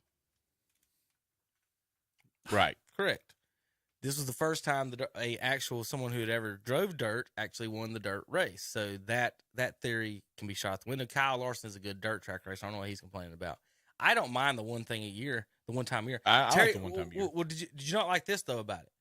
At Bristol, not counting the first 2 cars in the pack, you had constant 2, 3, 4 wide battling and racing. Like if you were watching the middle of that pack, it was fantastic to watch those guys battle it out because it was going under and over and under and over and cutting through the holes. Again, the first 2 guys were battling out, but 3 through like 10 and 12, that race, that was fun to watch those guys. And at Bristol, you never see. But who's watching that? If my driver's back there, I'm watching it. Well, yeah. But most people watch at the front. What race besides restrictor plate racing is there ever not the first 2 guys pulling away? Every race is like that. Well, so I don't understand necessarily. Atlanta's changed now. Didn't Logano lead like half the race at Richmond and didn't win that one 2 weeks ago? One of them did. It just seems like whoever gets knocked out of a race has to complain about the track no matter where they're at. The one time doing dirt is I got a question, Terry, about this. Here's what I don't like about it. I don't like not having pit stops. That's the one because there's no strategy in that. So if you did get a guy out front, you could. But again, here's my question: why didn't the guys in the back not take tires and stay out the first? I don't think nobody really knew of how the tires would hold up. Because at the end in the second session, there were a couple. Really, didn't Kyle Busch not take tires? Yeah, there was somebody that didn't take them at all. There's a lot didn't want to take them at the end. And that's what I was wondering is like, why didn't I don't ever get like the guys that are 30th on back. They never take those chances like that, and that's the only way they're going to win a race. It is. So what are they doing? That drives me crazy a little bit about that. As far as that, the other thing, here's a question for you, as opposed to all dirt, because here's what I liked about the Bristol. Past Bristol races are hard to watch for me because, again, Terry, it's 2x2, isn't it? And you're talking about you want to see more than one people win. Well, nobody besides the first 2 cars are going to win in that 2x2. What about this? And I know you're going to say no. What about because I've been to go-kart tracks like this. What about the dirts in the corner and none in the straightaway at Bristol? So they do slide still. Because that's pretty much what it got turned into near the end of the race. Because they turned that groove, they're going down the straightaway down on the concrete, and they would get to the corner and ride that top dirt around the edge. So that's why I was wondering what if you just dirted the corners to make this? Because I thought that was the funnest part of watching them was watching 3 and 4 cars goes in the corner, and you didn't know who was going to come out with that. And I've never seen that at Bristol before, or much less almost any other race. So I did think that was exciting. I just wonder where they're going to go because they haven't said there'll be another one, and I hope they're not. That's what I'm saying. They're not. Because you talk about last year, it took them over 2 months to clean the track. Wow. Of how, when it was done. That's ridiculous. But hey, it got people jobs. You don't want to have nothing to That's do what with I'm it. saying. Sure. It got a lot of people jobs during that 2 months. Yeah, it's got to be a lot of money spent, too. But, they got money. But that's a lot of money spent. On the back end of it, it's going to cost you more to go watch it because of everything they got to do. It does seem cheaper to me that going to an established, like Eldora or something like that, an established dirt track would be much smarter spending money wise and having to build the track crowd wise than actually having to build it at Bristol or something. Yeah, we actually got a text in about that from my buddy Kevin, who says NASCAR does not belong on dirt. And I think there's a lot of people that agree with that. Now Kevin's going to say that's the no fun attitude. That's Terry's attitude. Road courses are the same. Here's my thing. Yeah. There's 36 races. If you ask anyone who's not a NASCAR fan, the only thing they'll ever say to you, I ain't watching cars go round circles all day. And that is the number one excuse you talk to anybody who doesn't watch NASCAR says. I'm not watching cars going circles all day. And then you tell a NASCAR fan, we're going to go to a road course. Now, again, I like variety. I like different things. The dirt once a year is fine. Terry, where did the racing started on the beaches in Daytona? It did. And it started with bootlegging and riding down dirt roads in North Carolina. So between those two, if we don't have at least one dirt race a year, I like it. I do. I think the problem that you're running into is what's happening to NASCAR. That's like if you get on your restrictor plates, and I'm like everybody else, I do not like seeing them line up behind each other and for half about 200 laps. I mean, if there's 200 laps, say 110 laps, they're running right behind each other. So if you're making restrictor plate racing, what you guys would say is you're basically making the cars identical. Yeah, it is, and everybody has a chance. But when do they mix it up? Last 20 laps. You know, well, when they start, I got to get to the front. The restrictor plate, Tom, it sets your basically horsepower at a certain level. Yeah, you're not going to get that top speed anymore. You can't. There is no finding. Hey, I'm going to find an extra 5 miles per hour in my whatever angle I'm going here. But now I do like restrictor plate in how it is now, and I do like Atlanta. That's really changed down there. But I remember a few years back when they used to be 2 cars hang up together. Right. Is the only way you could get to front. And I hated that. Because the guy that was behind pushing you, he helped the leader. He was not going to win the race because he was not in front. He was going to finish second. There was no way he could win the race. I like the dirt because I like the variety. If they're complaining about it and we still want to have a dirt race, can we make it not sanctioned as part of the chase? Well, you can make it an all-star race right. if you wanted to. And then there's another reason I like it is because my son, I've told you guys this, just started racing this year. He likes Chase Elliott. What happened to Chase Elliott? He gets hurt. He don't want to watch it anymore. I did get him to come in there to watch the dirt because when he plays the NASCAR game, he likes to race on the dirt sometimes. So I am not at all saying it should be like a 10-week thing like the road courses, but one a year. I think Kevin has the right idea. They'll find an established track that already has it instead of trying to make. And I don't mind. Here's my deal: if you want to have a dirt track, then have it one time. I'll go with you, Kevin. We'll have it one time. But whoever's doing it, if it's Bristol's already. I mean, they don't want to have it no more because of how much time it takes to fix. Well, wasn't that kind of the plan at North Wilkesboro at one point? I don't know. I was just about to mention why not do that to North Wilkesboro? They were supposed to dig it up and repave it, but since they got the All-Star, dig it up and put dirt over it. But since they got the All-Star race, that changed. So I don't know if that's the actual still future plans or not. So North Wilkesboro would be an excellent venue for it. Yeah. I think it would. But now on your other one, your short tracks does not need to be 6. That's absolutely too many. Because 6 races can make or decide whether I'm in the chase or I'm outside the chase. So you're saying there's too many short tracks? Oh, yeah, there's 6 now. It's too many. There's 36 races. Well, there's 26 to make the chase. Right. Well, there's 36 total. How many do you want restrictor plates? And how many want half when you miles? get to the championship, if you got 6 small ones, now you still got 30 more races. Okay, here's my deal. When you get to the championship in them last 10, no dirt. There should be no dirt in any of them. They don't do that in the playoffs. I know they don't, and it shouldn't be. And the road courses, they should be 1. How many is it? Only 2? 1. I think there's 1. There's Roval and something else. There's 2. Okay, if there's 2, then that's totally too many. Maybe not. It might be just Roval. Let me. I think there's only 1, and that's Charlotte. Watkins Glen is August 20th. Playoffs round of 8. Is that the first? No, round of 12. Texas, Talladega. No, playoff round of 16. Good grief. Darlington, September 3rd. Kansas, Bristol. Texas, Talladega. Charlotte road course. That's the only road course. Yeah, 1. Short track. And that's how it should be. Martinsville and Bristol are both in the playoffs. But now my whole deal in behind that, I think you need more of the races like, Talladega is in it. Daytona should be in it. I think there should be races like that where everybody has a chance to win. Put Atlanta in it. Atlanta should be in it now because you have opportunity for anybody to win there. Those are the ones that you should have where every driver has an opportunity. I wouldn't mind, honestly, and now that they've done schedules and done different things, Terry, wouldn't it be good to start in the year in Daytona? That's exactly what I was thinking. I agree. That was going to be my next comment. So I agree with that 100%. But they don't want to give 3 dates to Daytona right now. Then only give them 2. Give them beginning and end. Daytona right now has August 26th. Is that some special date or anything? That's not anything. Used to be the Firecracker 400. Yeah. I thought they used to be July 4th. Right. Yeah, so see, to me, they got in there messing with that. And all that started when they come in with the Brickyard. Chicago is July 2nd. Chicago street race is July 2nd. But now the Brickyard is the road course. And that's what my other question, why in the world are we going to a road course at the freaking Indianapolis? That's what I'm talking about. That's kind of dumb. That was totally dumb. That is 100% dumb. Yeah. Who says, let's go all the way to Indy. Hey, there's the Brickyard. Wave at it, and then we'll go over and ride the road. That makes no sense to me. I don't get that. They would have major They're trying to ratings for ending at Daytona. They're trying to shake it up.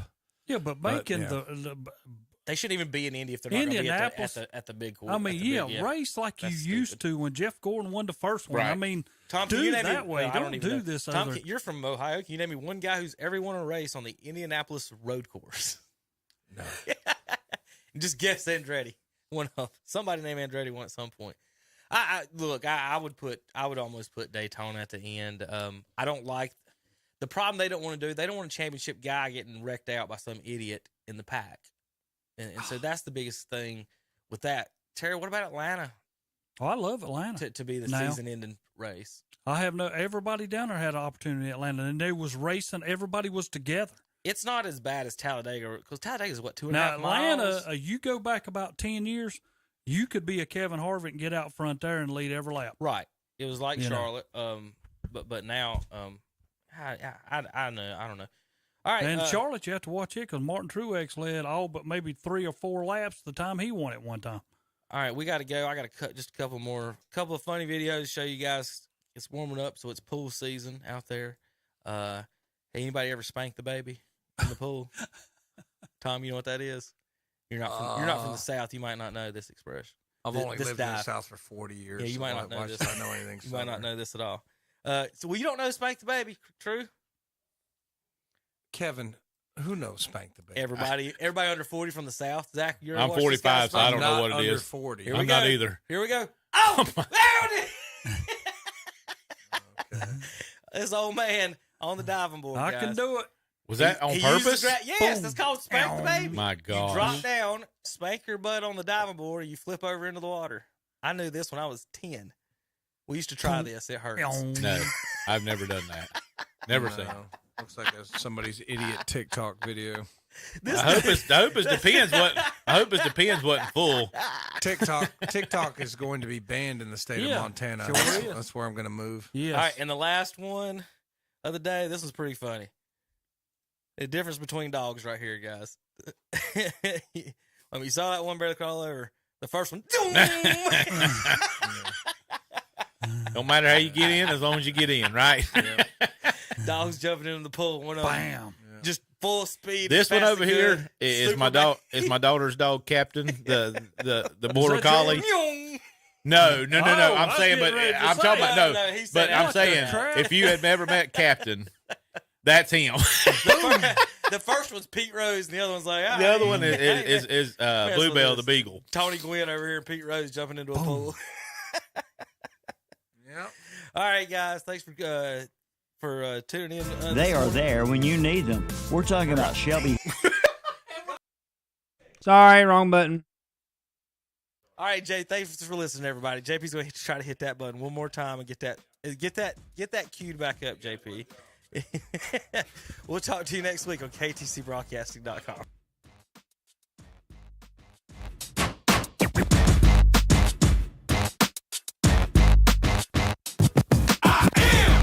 Incredible man, I only do things incredible can. Cause I am the seed of a chosen breed. You don't see too many like me.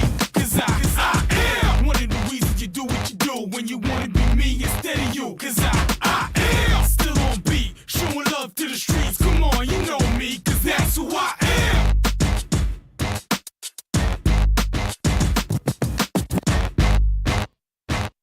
They are there when you need them. We're talking about Shelby Heating and Air, where their customers come first. No matter the weather or the temperature, they'll be there to make sure you're comfortable. Ask about their safety furnace checkup for $99. Plus, ask about their up to $750 in rebates on select products. That's Shelby Heating and Air. Call 704-487-787.